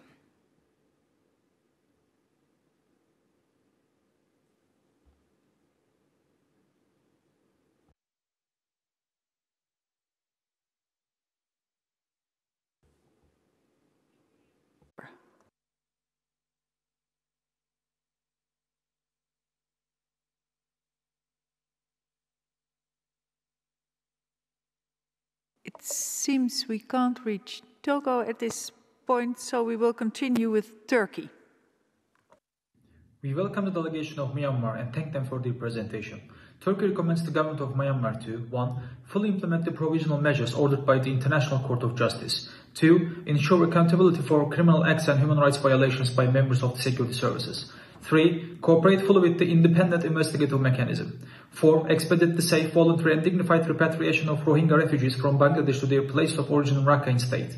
5. Hold elections in the areas where voting was cancelled as soon as possible. 6. Achieve tolerance and peaceful coexistence across society. 7. Amend the 1982 citizenship law to avoid statelessness and remove provisions that grant citizenship on the basis of race or ethnicity. 8. Strengthen efforts to combat disinformation and incitement to hatred, in particular to counter hate speech targeting Muslims. 9. Engage closely with the UN human rights system, grant access to and cooperate fully with the UN Special Rapporteur. And 10. Sign and ratify ICCPR, Convention Against Torture, and ICERD. Thank you. I thank you very much, and I give the floor to Ukraine. Madam President, Ukraine thanks the delegation of Myanmar for presentation of the national report that indicates certain progress achieved by the country since the second UPR cycle. However, Ukraine has concerns about continuing reports of killings, arbitrary arrests and abductions in the country, as well as about reported lack of action on fighting impunity, conducting investigation of alleged violations and abuses, and persecuting perpetrators. The suspension by the government of Myanmar of cooperation with the United Nations human rights entities and mechanisms is regrettable. Ukraine recommends 1. To ratify outstanding international human rights treaties, including ICCPR and ICERD. 2. To fully cooperate with international experts and accountability mechanisms and remove any restrictions for them on access to the country. 3. To adopt an official moratorium on death penalty. 4. To ensure accountability and redress for victims of human rights violations and abuses. I thank you. I thank you very much, and I give the floor to the United Kingdom of Great Britain and Northern Ireland. The United Kingdom welcomes Myanmar's efforts to address human rights issues, such as ratifying the International Covenant on Economic, Social and Cultural Rights. However, we remain concerned by limited progress regarding conflict in Chin, Kachin, Rakhine and Shan states. Civilians bear the brunt of conflict, perpetrators of abuses are not held to account, and full humanitarian access is denied to many regions. Recent elections were a welcome milestone towards democracy, but it is troubling that the Rohingya and those in conflict areas were disenfranchised. We recommend that Myanmar, first, implement the recommendations of the Advisory Commission on Rakhine. Second, amend the 1982 citizenship law and ensure the protection of the human and civil rights of the Rohingya and other disenfranchised groups as citizens of Myanmar. And third, ratify the 2014 ILO Protocol to the Forced Labour Convention. I thank you, Ambassador, and I continue with the United States of America. The United States welcomes the Myanmar delegation. We recommend Myanmar, 1. End government discrimination against Rohingya, including laws which effectively render most Rohingya stateless and unable to access education and livelihoods. 2. Conduct credible investigations into and impose and enforce criminal penalties for human rights violations and abuses committed by state security forces and non-state armed groups, and end recruitment and use of child soldiers. And 3. Reform legal mechanisms, including 66D of the Telecommunications Act and 505 of the Penal Code, which are used to silence the press, critics of the government and the military, and civil society activists. The United States recognizes Myanmar's recent national election as an important step in its democratic transition. We support the people of Myanmar to fully realize a democratic, rights-respecting, peaceful, and prosperous Myanmar. Thank you. I thank you very much and give the floor to Uruguay. Muchas gracias. Thank you very much. We welcome Myanmar and thank them for the report. Uruguay commends the ratification of the International Covenant on Economic, Social and Cultural Rights and of the optional protocol to the Convention on the Rights of the Child. We look forward to the signing of the Covenant on Civil and Political Rights as well. Uruguay makes the following constructive recommendations. 1. To replace the 1982 Citizenship Act by a law that would protect against statelessness, would prohibit the arbitrary stripping of citizenship, and would recognize minorities' rights to citizenship. Secondly, to authorize and enable the establishment of a country office for the High Commissioner for Human Rights with a comprehensive mandate and access to the entire territory. Thirdly, to promote a safe environment to ensure that human rights defenders, journalists and lawyers can carry out their work safely and free from acts of intimidation, harassment or reprisal. Thank you. Muchas gracias. Doy la palabra a Venezuela. Thank you. Venezuela has the floor. Thank you, President. We welcome the distinguished delegation of Myanmar. Myanmar fully cooperates with UN human rights mechanisms. We commend the ratification of the International Covenant on Economic and Social and Cultural Rights and the Protocol on the Participation of Children in Armed Conflicts and the Convention 138 of the ILO. We appreciate the measures taken by Myanmar to ensure freedom of assembly and association such as the amendment of the relevant legislation. And the government is making progress in terms of the political stabilization process. And we call for an end to unilateral illegal sanctions and the constant siege against the country, which affects its sovereignty. We recommend to continue conversations with all parties in a peace process that is inclusive to achieve a unilateral ceasefire at national level in order to achieve reconciliation. Secondly, to continue progress in terms of repatriation of citizens and creating a safe environment for them and to achieve the SDGs. Thank you. With Vietnam. Vietnam welcomes Myanmar's constructive engagement with the UPR process and thanks Myanmar for accepting Vietnam's recommendations during its second cycle UPR. We commend the efforts of the government of Myanmar in the promotion and protection of the rights of its people, strengthening democratic institutions, and fostering national reconciliation. On this occasion, my delegation has two recommendations for Myanmar. First, continue to improve the rights and social welfare of persons belonging to minorities. Two, promote more equitable socio-economic development in all states and regions within Myanmar in line with the national constitution. As a fellow member of ASEAN, Vietnam would like to offer our best wishes to Myanmar in this UPR cycle. Thank you, Madam Vice President. I thank you very much, and I give the floor to Afghanistan. Madam Vice President, Afghanistan welcomes the delegation of Myanmar and thanks them for their engagement with the UPR and the Council. We welcome the launch of the National Strategy on the Resettlement of Internally Displaced Persons and closure of the camps for IDPs in 2019. My delegation recommends Myanmar to grants access to the UN and NGOs to provide humanitarian assistance in Rakhine State, enable the IDPs to return to their places of origin or choice, cooperate with the UN human rights mechanisms and the ICJ complying with its interim order, enact an anti-discrimination law and revise laws and policies that perpetuate discrimination based on ethnicity, religion, and in particular, the citizenship law. Take practical steps to register Rohingya children, providing them with birth certificate and assuring their rights to nationality. Finally, Afghanistan wishes Myanmar every success in the UPR review process and the implementation phase. I thank you. I thank you very much, and I give the floor to Albania. President, Albania welcomes the delegation of Myanmar. Albania notes the establishment in February 2019 of a new commission in charge of putting forward amendments to the constitution. We do remain deeply concerned by human rights violations and abuses against the Muslim Rohingya minority and other minorities in Myanmar. Such abuses are linked to a legal regime that institutionalizes discrimination against minorities and favors impunity, as well as to the lack of independence of the judiciary, widespread corruption, sexual and sexist violence, and the violation of fundamental rights. Albania makes the following recommendations. 1, to draw up a law on the protection and prevention of violence against women. Secondly, to ratify the Convention Against Torture and its optional protocol. Thirdly, to combat widespread impunity by devising a national strategy to this effect. And fourthly, to fully cooperate with international mechanisms. Thank you. Thank you very much. Next on our list is Algeria. Thank you, Madam President. Algeria welcomed the Myanmar delegation to the third cycle of the UPR and also welcome the measure taken by this country to implement the recommendation accepted during the second cycle of IPR.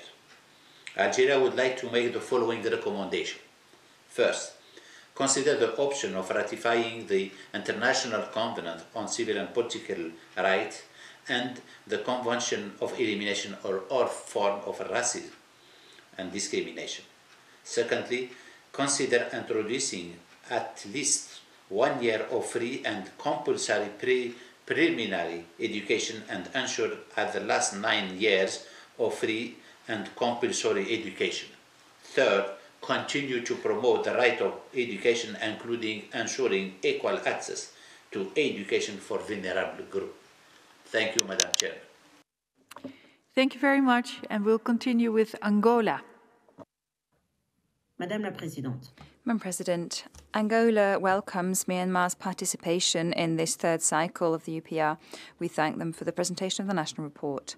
While noting the multiple challenges that the authorities face, in a constructive spirit, Angola makes the following recommendations. 1. To fully implement the National Strategic Plan for the Promotion of Women 2013-2022 in accordance with SDG 5.1. Secondly, to take specific measures to improve support services for victims of violence, gender-based violence, that is, in rural areas, in accordance with SDG 5.2. Thirdly, to step up measures aimed at boosting food security in accordance with SDG 2.1. We wish Myanmar every success in this review. Thank you. Je vous remercie. Thank you. Argentina has the floor. Argentina recommends that Myanmar should, 1, continue stepping up efforts aimed at ending discrimination and violence against members of ethnic and religious minorities, in particular the Rohingya.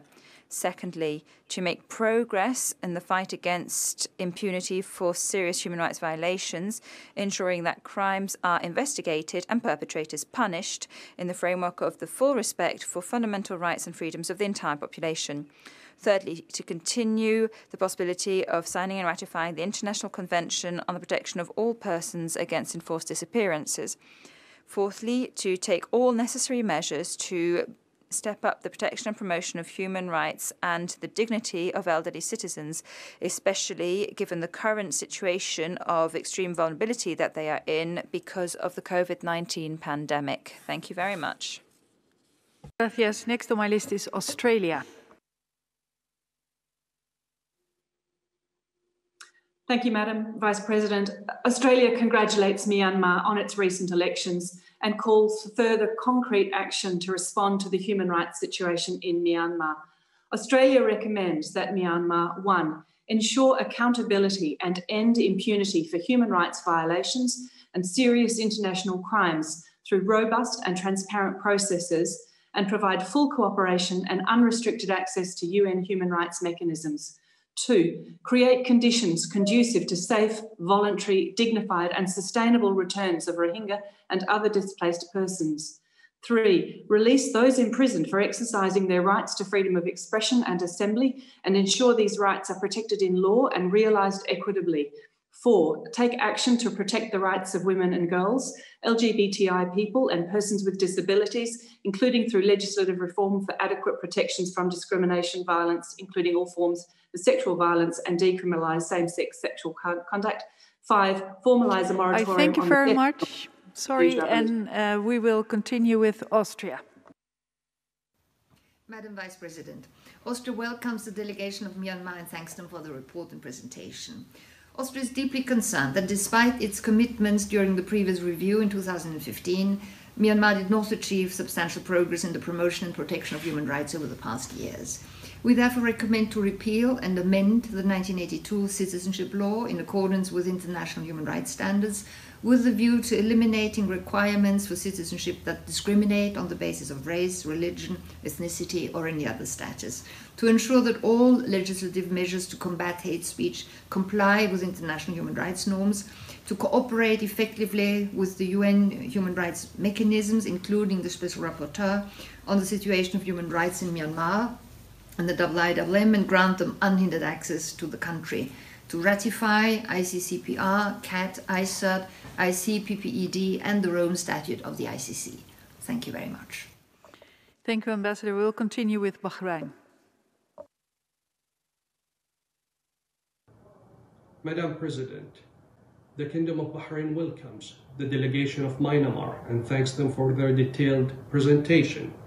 We welcome Myanmar's commitment to the improvement of the human rights situation through the implementation of the second UPR cycle recommendations. In this regard, we offer the following recommendations. Number 1, strengthen the efforts towards the promotion of gender equality and combating discrimination and hate speech against minorities, especially the Rohingya. Number 2, continue developing strategies in order to combat trafficking in persons and to ensure the legal status of all residents. Finally, we wish the delegation of Myanmar a successful review. I thank you, Madam President. I thank you very much, and I give the floor to Bangladesh. President, Bangladesh welcomes the distinguished delegation of Myanmar. Bangladesh hopes that the newly elected government of Myanmar in its second term will prioritize to protect and promote human rights and fundamental freedom for all, including the forcibly displaced Myanmar nationals, commonly known as the Rohingya. Madam Vice President, Bangladesh recommends Myanmar to 1. Fully implement the recommendations of the Advisory Commission on Rakhine State, including establishing a clear pathway to citizenship for the Rohingyas. 2. Fully cooperate with International Court of Justice, International Criminal Court, independent investigative mechanism for Myanmar, and a special procedure mandate holders, including the special rapporteur on the situation of human rights in Myanmar. 3. Immediately commence repatriation of the forcibly displaced Myanmar nationals from Bangladesh to Myanmar in safety, security, and dignity. We wish Myanmar a successful review. I thank you. I thank you very much, and I give the floor to Belarus. We welcome the delegation of Myanmar for this third UPR, and we thank them for the presentation of the national report. We note the increased cooperation of the country with the treaty bodies, and we also note the further improvement to legislation. In a constructive spirit, we would like to make the following recommendations. 1, to take further measures to eradicate slavery, including by improving law enforcement practices to combat crime.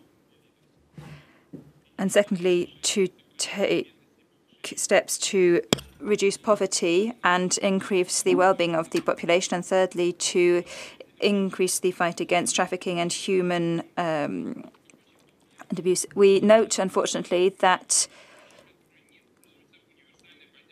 many of the country mandates do not benefit from that widespread support within the Council, and therefore we believe that this places the country in an unfair situation, and that runs counter to the spirit of the UPR mechanism. Thank you. Thank you very much, and I give the floor to Belgium. Madam President, my country remains very concerned about the human rights situation in Myanmar and the persistent impunity for grave violations. Belgium recommends the government to, first, enact a comprehensive anti-discrimination law and repeal discriminatory restrictions on Rohingyas. Second, reform the 1982 citizenship law by aligning it with international standards and re-examining the current linkage between citizenship and ethnicity.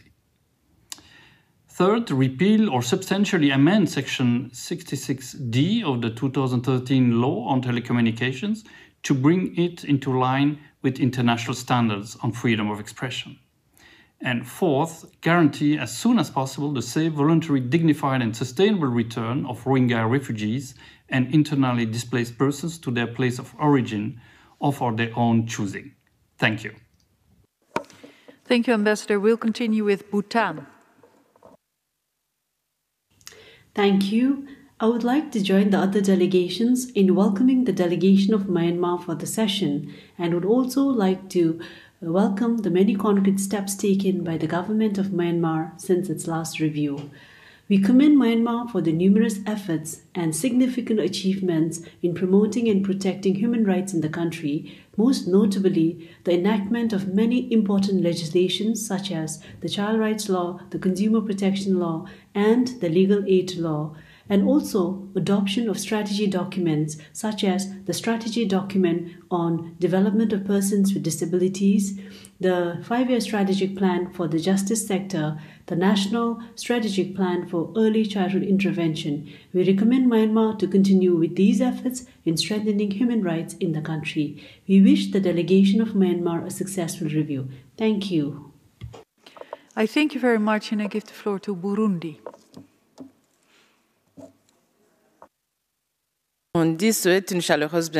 Burundi wishes a warm welcome to the delegation of Myanmar, and we thank them for the report. We commend the ratification by Myanmar in 2017 of the International Covenant on Economic, Social and Cultural Rights, and we recommend that Myanmar also ratify the International Covenant on Civil and Political Rights, as well as the Convention Against Torture and other cruel, inhumane or degrading treatment or punishment. We note with satisfaction measures taken by the government in order to better protect and promote the rights of women and girls. Significant efforts have been made by Myanmar to promote an independent legal system or judiciary. We commend them for that and encourage them to continue along the same line. We wish Myanmar every success for the UPR. Thank you very much. Je vous remercie et je donne la parole au Togo. Thank you. Togo has the floor. Thank you, Madam Vice President. Togo would like to congratulate Myanmar on the presentation of the national report, and we commend the various measures taken by the government to strengthen the country's legislative and institutional framework. To continue these efforts, Togo makes the following recommendations. 1. To take further measures to protect the rights of minorities, including by adopting a national action plan to implement the 2015 law on the protection of ethnic rights in accordance with international human rights law. Secondly, to take all necessary reforms to ensure the independence of the National Human Rights Commission in accordance with the Paris Principles. Thirdly, to create a national monitoring and follow-up mechanism in order to deliver on its obligation to submit reports to the UN treaty bodies in the field of human rights. We wish a fruitful review for Myanmar and every success in implementation of the recommendations which Myanmar will accept after this review. Thank you very much. Je vous remercie. Thank you. This was the last speaker on our list, and I now give the floor to His Excellency Mr. Tun Tun Oh and the delegation to address observations and comments and to make final remarks.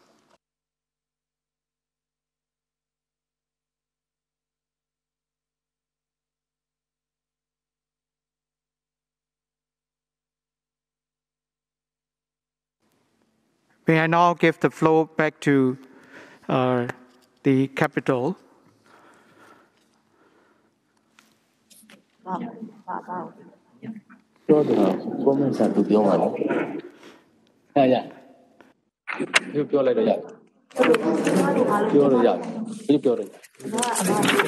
Thank you, Madam Vice President. I now would like to invite the rest of the members of the Myanmar delegation to make further responses. May I now invite representatives from the Ministry of Home Affairs. Thank you for the floor. Mr. Vice President, I will present the matters related to the law enforcement sector. The first one, matter pertaining to counterterrorism.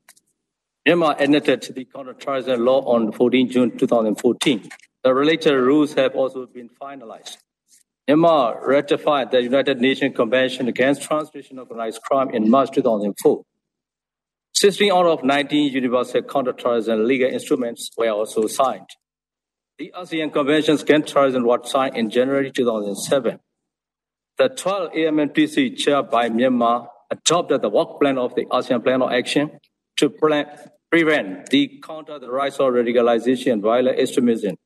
In addition, Myanmar has affirmed its readiness to sign the Binstra Convention on Countering Terrorism.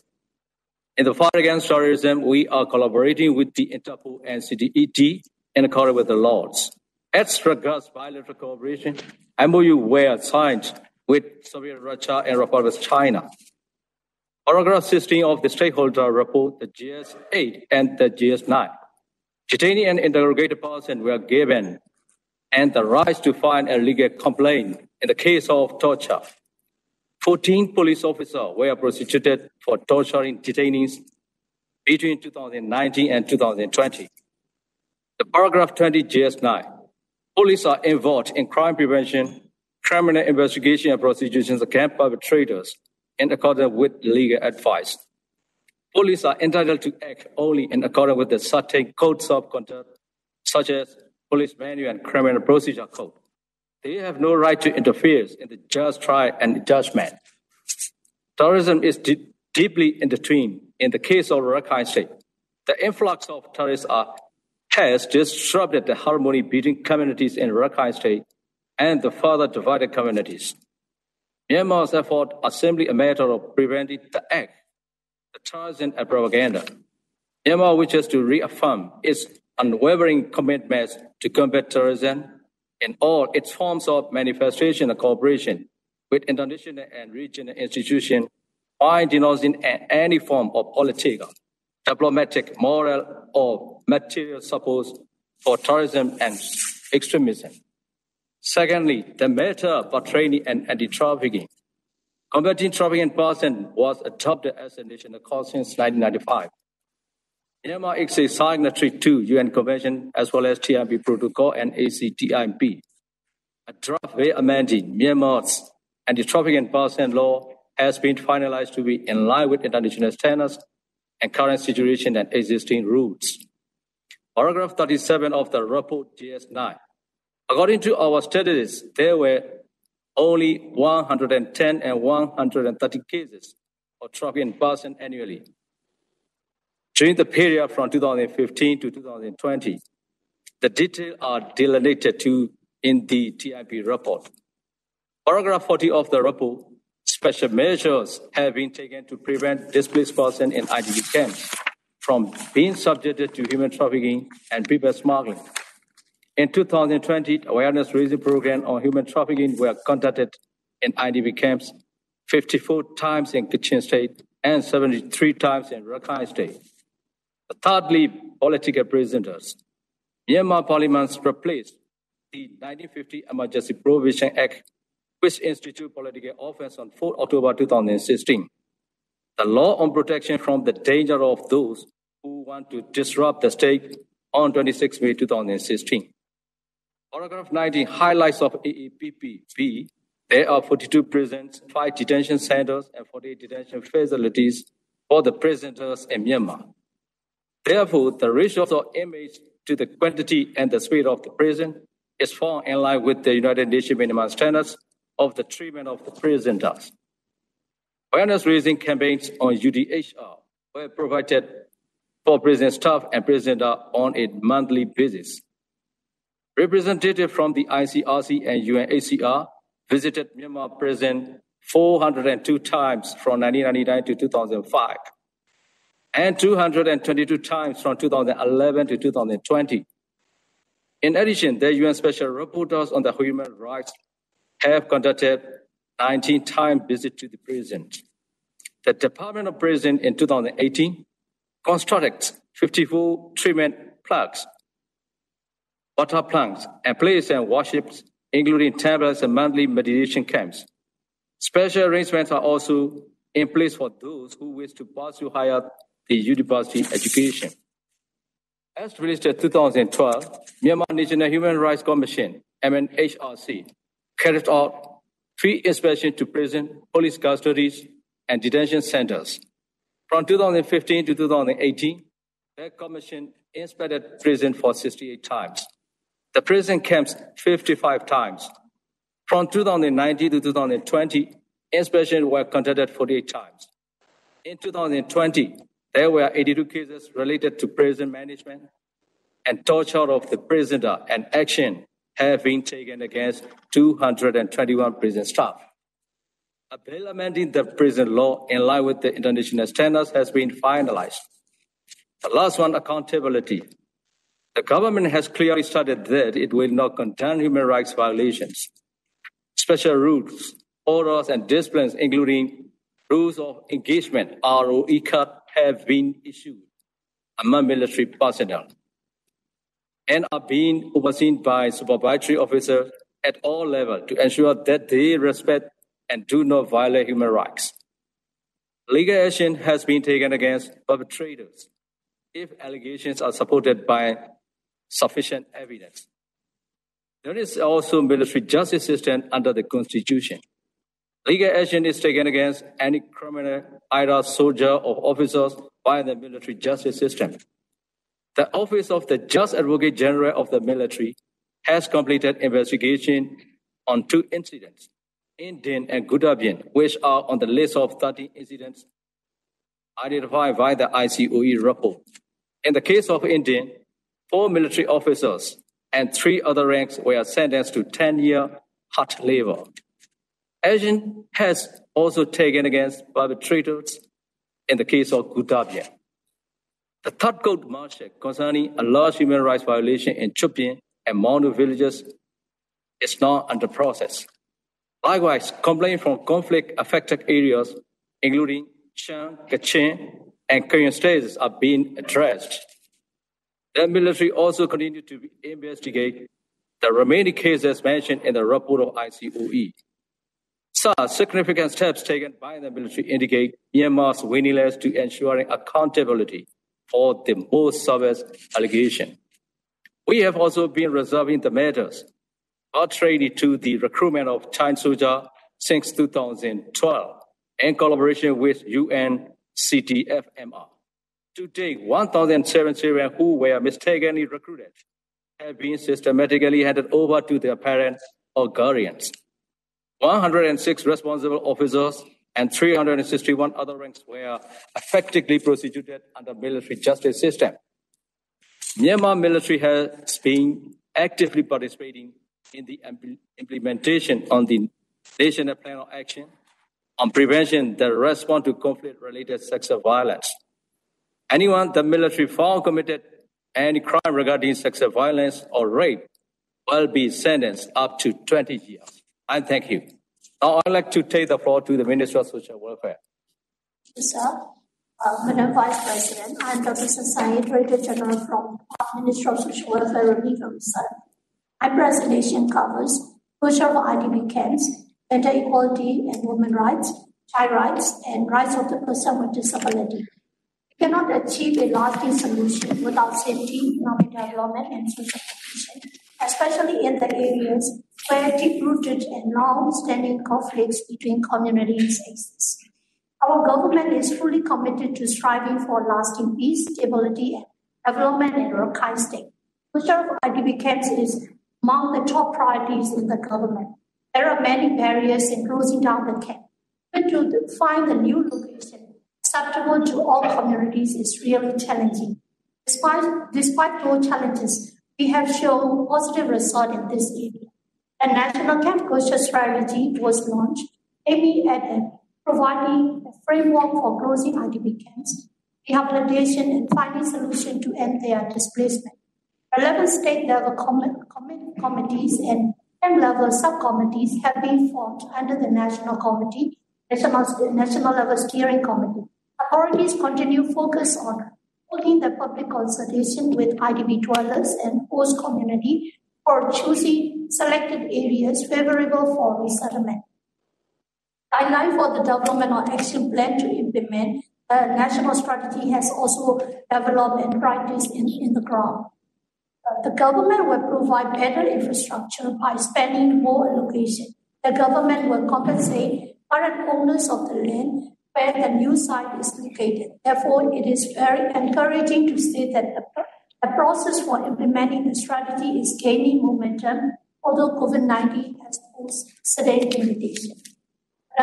Vice President, ensuring gender equality with full. A message has been relayed to the English booth that the sound is too poor for the other interpreters to work. We do apologise. Thank you.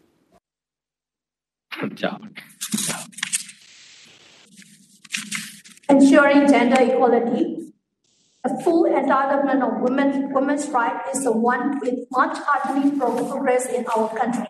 Non-discrimination and equal opportunity in all functions are not only the constitutional rights, but also the core principle of our country. Myanmar uploads a zero tolerance policy against any forms of sexual violence.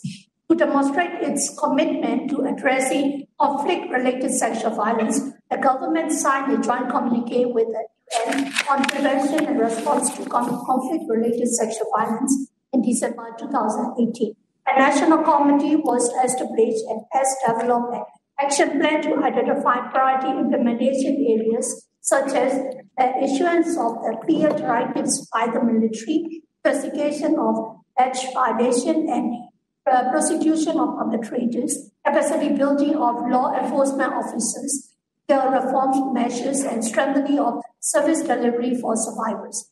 Moreover, the Prevention and Protection of Violence Against Women law, which is currently in drafting process, will offer a real opportunity for Myanmar to effectively combat violence against women at both international and domestic level when it is after enacting the law, more public awareness campaigns are planned to be conducted. Madam Vice President, following the enactment of the new child rights law in July 2019, rules for the child rights law is being discussed with key stakeholders. It is expected to be enacted very soon. The new law sets the age of children as 18. All children are guaranteed to right to register at birth and other protection, including prohibition of all forms of violence against children. Recently, a National Committee on Implementation of the CRC OPEC has been formed to effectively implement the optional protocol in line with the international standards and domestic law. We have also started working a comprehensive child protection policy which will ensure the full inherent rights of the children and effectively protect children from all forms of abuse and exploitation. We have also established a nationwide case management supervision unit in October 2020 for better supervision of social cases and exchange of information. In August 2020, a national action plan of protecting children in armed conflict from injury, death, and sexual violence has been approved. In line with the work plan, the military will issue directives to prevent killing and maiming and sexual violence against children, set up the complex mechanism and monitoring and evaluation committee, cooperate with the UNICEF to conduct the awareness-raising activity. Furthermore, Myanmar is constructively cooperation with UN to implement joint action plan to address the recruitment of child soldiers since 2012. In June 2020, the UN positively responded to the positive measure undertaken by the military and delisted it from the list that recruit child soldiers for combating purpose. Government will continue cooperating with UN to resolve this issue sustainably. Madam Vice President, there are 2.3 million people with disabilities in Myanmar. To provide sufficient standards of the protection of the civil, cultural, economic, political, and social rights of the person with disability is among the government's topmost priority. In line with the CRPD Convention, the government enacted the law on rights of the person with disabilities in 2015, the rules in 2017, and strategy on the development of PWD for 2016 to 2021.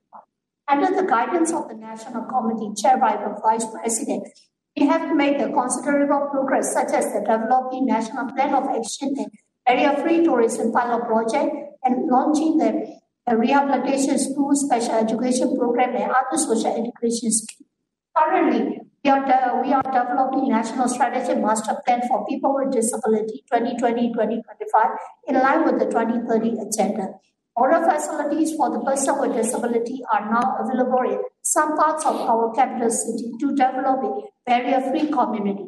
Pilot projects for the disability rating and registration for PWD are also being carried out in some regions and states. It is also learned that more funds will be allotted, totaling just 3 billion capital amount, and there will be long processes for the person with disabilities. Madam Vice President, despite various challenges, we have a strong determination to respect, protect, promote, and fulfill the rights of all people, regardless of their place of origin, ethnicity, race, religion, gender, and disabilities, in line with our international commitments and agreements. We are committed to accelerating our continued efforts and very willing to work together with our partners. I thank you, Madam. May I now invite representatives from the Attorney General Office. The floor is yours. Thank you for giving me the floor, ma'am. Madam Vice President, I am Dr. Tita Wu, Permanent Secretary from the Union Attorney General's Office. Firstly, allow me to explain the matters on rule of law and legal reform in Myanmar. Over the past 5 years, the government has made an all-out effort to improve the balance of rule of law, stamp out corruption, and strengthen civil and democratic institutions and reliable judicial system. With this genuine intention and implementation, we have managed to improve justice sector coordination, build public trust, raise justice knowledge, and justice sector planning. These are 4 main goals under the theme of Justice for People in 2019. The government has undertaken major legislative and institutional reforms to create a more equitable and harmonious society for the people residing in the country. In addition to the enactment of the Legal Aid Law 2016, we are coordinating with justice centers supported by the EU in providing legal advice and legal services the poor who have been accused of crime. A National Case Management Program, NCMP, is established to improve the court performance and timely disposal of the cases. To ensure proper functioning of the legal profession in line with the international standards, Myanmar has amended, repealed, and promulgated a total of 185 laws since 2016 to date. The law amending the Bar Council Act is one of the major legal reform projects. Furthermore, Myanmar continues to develop and update its legal framework and investment by introducing new laws. I am now touching upon the matter of peaceful assembly and peaceful protest. Peaceful assembly and protests are legal in Myanmar. The police have been taking necessary protective and safeguarding measures to prevent disturbance, annoyance, assault, coercion, or obstruction, and to keep those who are holding peaceful assemblies or processions safe from danger, in accordance with the 2016 Peaceful Assembly and Peaceful Procession Law, international human rights standards, and policy and methods. The Myanmar Police Force has been trained for crowd management in collaboration with the EU, and a standardized procedure has been developed accordingly. There was no report of police cracking down on demonstration in 2020. Let me continue to the issue of anti-corruption in Myanmar.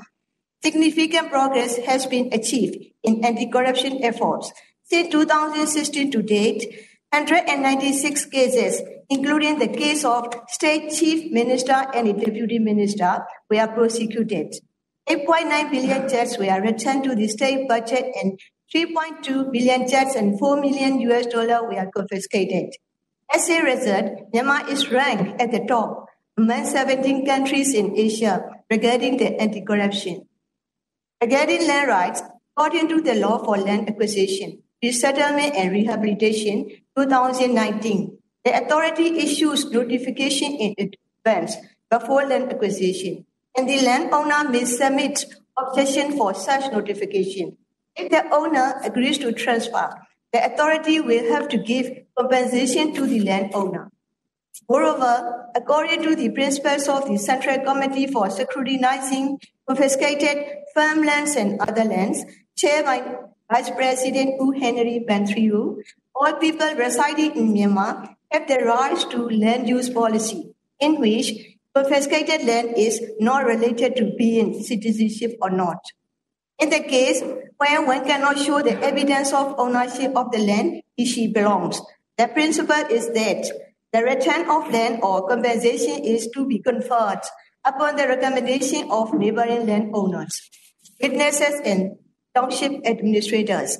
The amendment to the Vacant, Fallow, and Virgin (VFV) land management law was aimed to create job opportunities for the locals and landless citizens and to address the issue related to the land rights.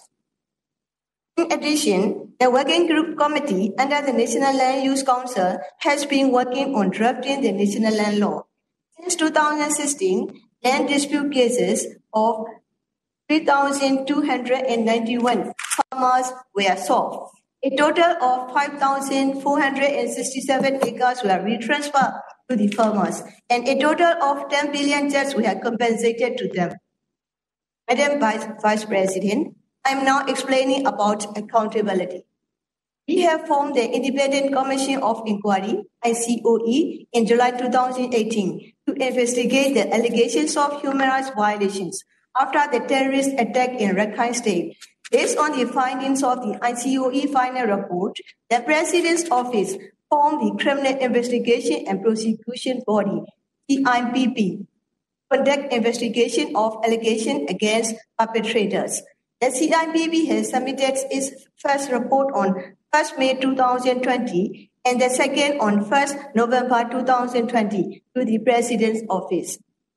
A complaint mechanism has also been set up, and a total of 110 criminal cases out of 139 cases have been filed against those who committed killing, arson attacks, destruction of property, including border guard police and civilians. The military has also conducted court-martial proceedings to punish the perpetrators and will also continue to investigate the remaining cases mentioned in the ICOE report. While rejecting any illegitimate mandate of the outside mechanism, we remain resolute in our commitments to hold accountable to its fullest extent. There is rendered by our own judicial system and existing laws in order to achieve our ultimate goal of sustainable peace and harmony among all the communities in the nation. I thank you, Madam Vice President. I'm now giving the floor to representative from Ministry of Labour, Immigration and Population. Now the floor is yours, sir. Madam Vice President, I am Nguyen, Director General of the Factories and General Labour Laws Inspection Department, Ministry of Labour, Immigration and Population of Myanmar. We have made a number of significant developments in implementation of labour rights. Myanmar has also ratified the ILO Forced Labour Convention 29, Freedom of Association and Protection of the Right to Organize Convention 87, and Convention on the Provision and Immediate Action for the Elimination of the Worst Form of Child Labour 182, respectively. One of the major developments is Myanmar ratification of the ILO Convention number 138, minimum age on 8 June 2020. Myanmar has declared 14 years old age for admission to employment or what the minimum age for employment.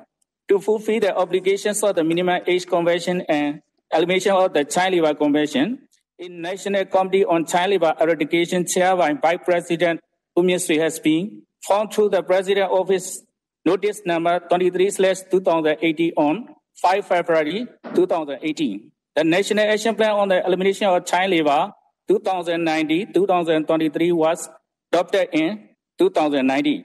We also established the National Complaint Mechanism since February 2020 under the Myanmar Decent Work Country Program, DWCP, 2018-2021. The Action Plan for the Elimination of Forced Labour 2019-2021, which includes the 4 priorities, is under implementation. Moreover, the Labour Organization Law 2011 is under amendment process in consultation with tripartism at the Technical Working Group on Labour Law Reform, in line with the situation of the country with the technical assistance of the ILO. In addition, we have been settling labour disputes occurring at the workplace of factories and industries in accordance with the settlement of labour dispute law. Madam Vice President, allow me to mention salient points regarding the citizenship of Myanmar. The population in the northern Rakhine State is mixed with those who have been living there for decades and those who have entered illegally after our independence. Thus, we need to undergo verification and screening process for their eligibility for citizenship in accordance with 1982 citizenship law. The issuance of national verification card, NVC, is the first step for citizenship verification. NVC holders who meet necessary requirements in accordance with existing law will become Myanmar citizens. Everyone residing in Myanmar has to go through the same process of verification.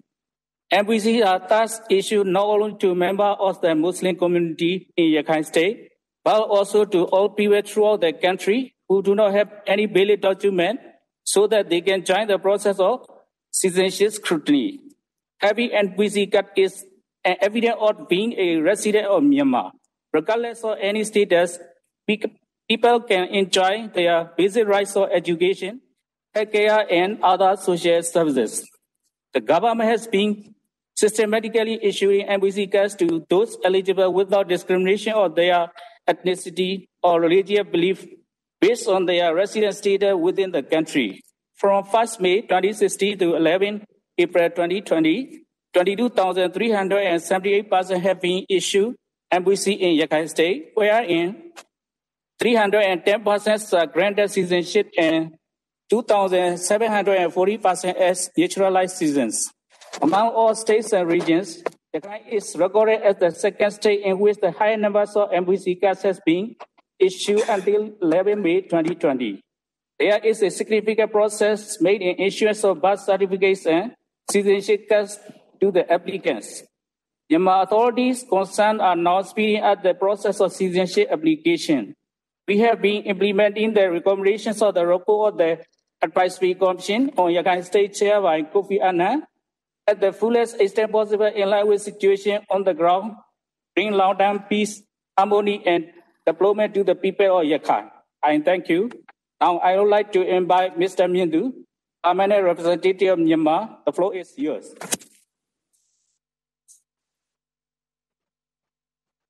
President, allow me to make brief summary and additional comments on the queries made by member states. We have listened attentively and taken note of the recommendations made by member states. We also appreciate their interest on the prevailing situation in the country. We have received 4 batches of advanced questions before the UPR review. I believe that members of Myanmar delegation have covered comprehensively on those questions related to during their interventions. Madam Vice President, some member states raised questions on the concrete actions taken by the government to implement the provisional measures contained in the ICJ order of 23rd January 2020. During the public hearing before the International Court of Justice in December 2019, State Councillor Her Excellency Daw Aung San Suu Kyi reaffirmed that if war crimes or human rights violations have been committed, they will be investigated and prosecuted by Myanmar criminal justice system. In April 2020, the President's Office issued 3 directives to government officials, which underlines to act in compliance with the treaty obligations under the Genocide Convention, to prohibit from destroying or removing any evidence of possible crimes related to criminal investigations, to denounce and prevent all forms of hate speech, and to participate in and support anti-hate speech activities. Madam Vice President, allow me to make additional comments on women, peace and security agenda and the steps taken by Myanmar government to operationalize UN Security Council Resolution 1325. The present government has put gender equality and women empowerment at the heart of the national development strategies towards a peoples-oriented democratic society. The government is also implementing Women, Peace and Development Plan for the advancement of women in Kayin, Kaya and Mon states for the period of 2020 to 2022 in line with the UN Security Council Resolution 1325. Moreover, the National Strategic Plan for the Advancement of Women 2013-2022 was based on the Beijing Platform for Action and the principle of CEDAW, which includes women empowerment, prevention of violence against women and girls, women's participation in politics and public offices, and women, peace and security, among others. Madam Vice President, some member states share their concern over the 4 race and religion law, especially on religious conversion and population control.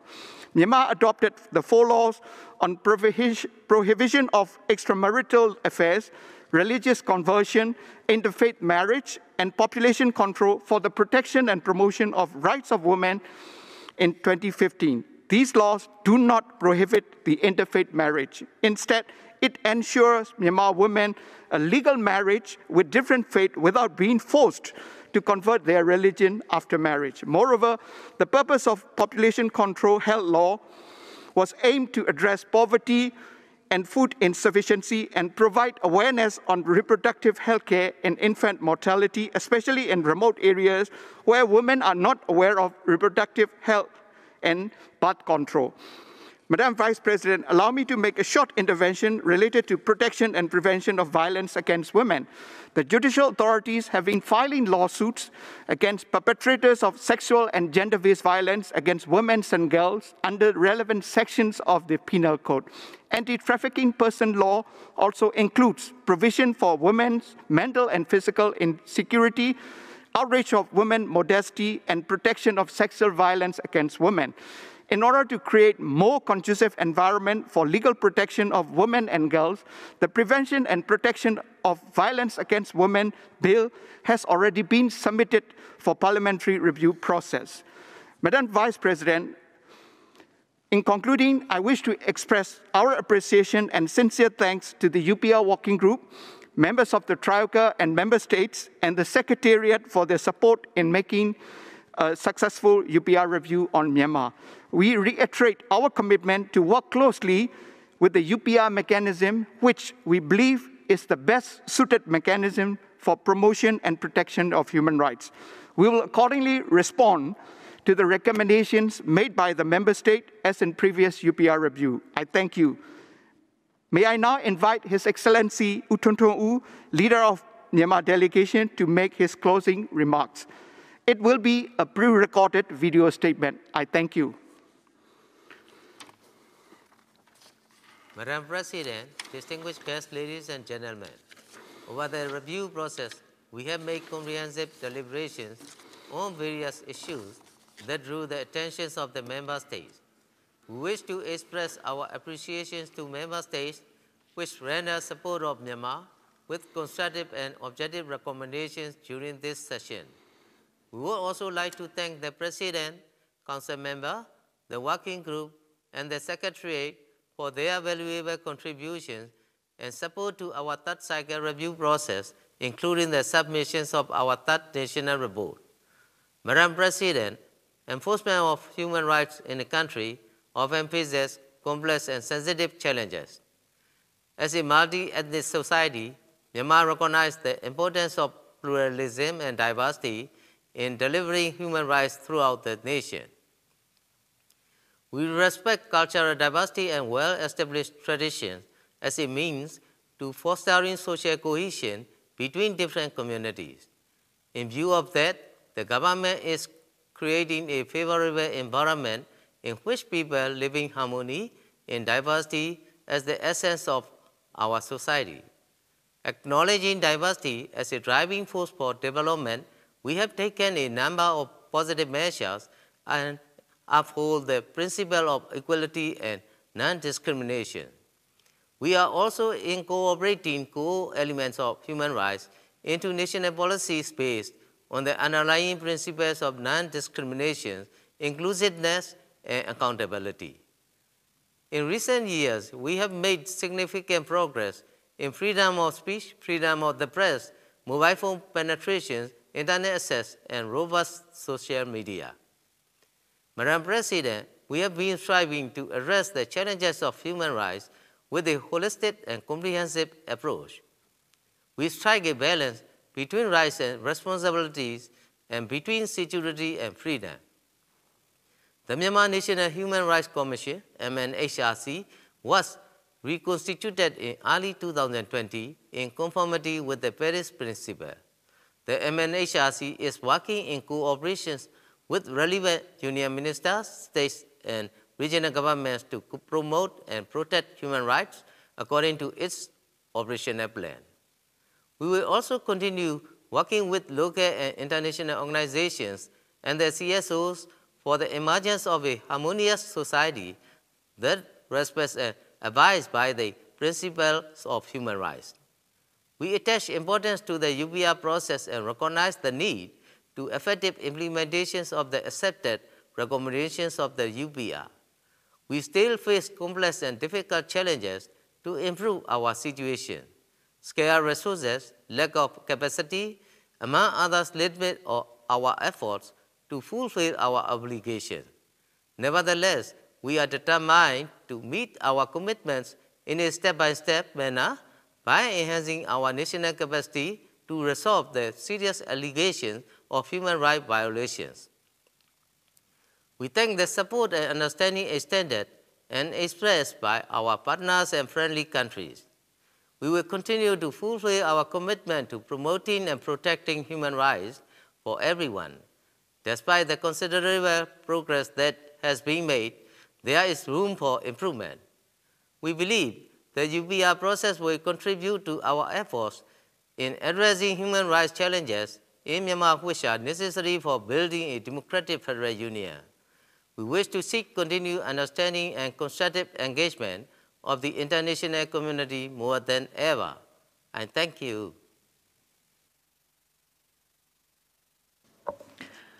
I thank His Excellency and the delegation for the presentation and participation in this review. The report of the review will be prepared by the members of the Troika, namely the representatives of Mauritania, the Philippines, and the Russian Federation. In accordance with the procedure implemented since 2015, the recommendation section is scheduled for distribution on Wednesday, 27 January at 12:30 p.m. and will be adopted on Friday, 29 January, as from 3:30 p.m. The full report, including the summary section, will be circulated by email on Friday, 5 February 2021. This brings us to the end of our meeting. We will reconvene this afternoon at 2:30 p.m. for the review of Rwanda. Speaking time will be 1 minute and 5 seconds for all. Inscribed speakers who wish to withdraw from the list are kindly invited to inform the Secretariat at the latest 30 minutes before the start of the review. The meeting is hereby closed.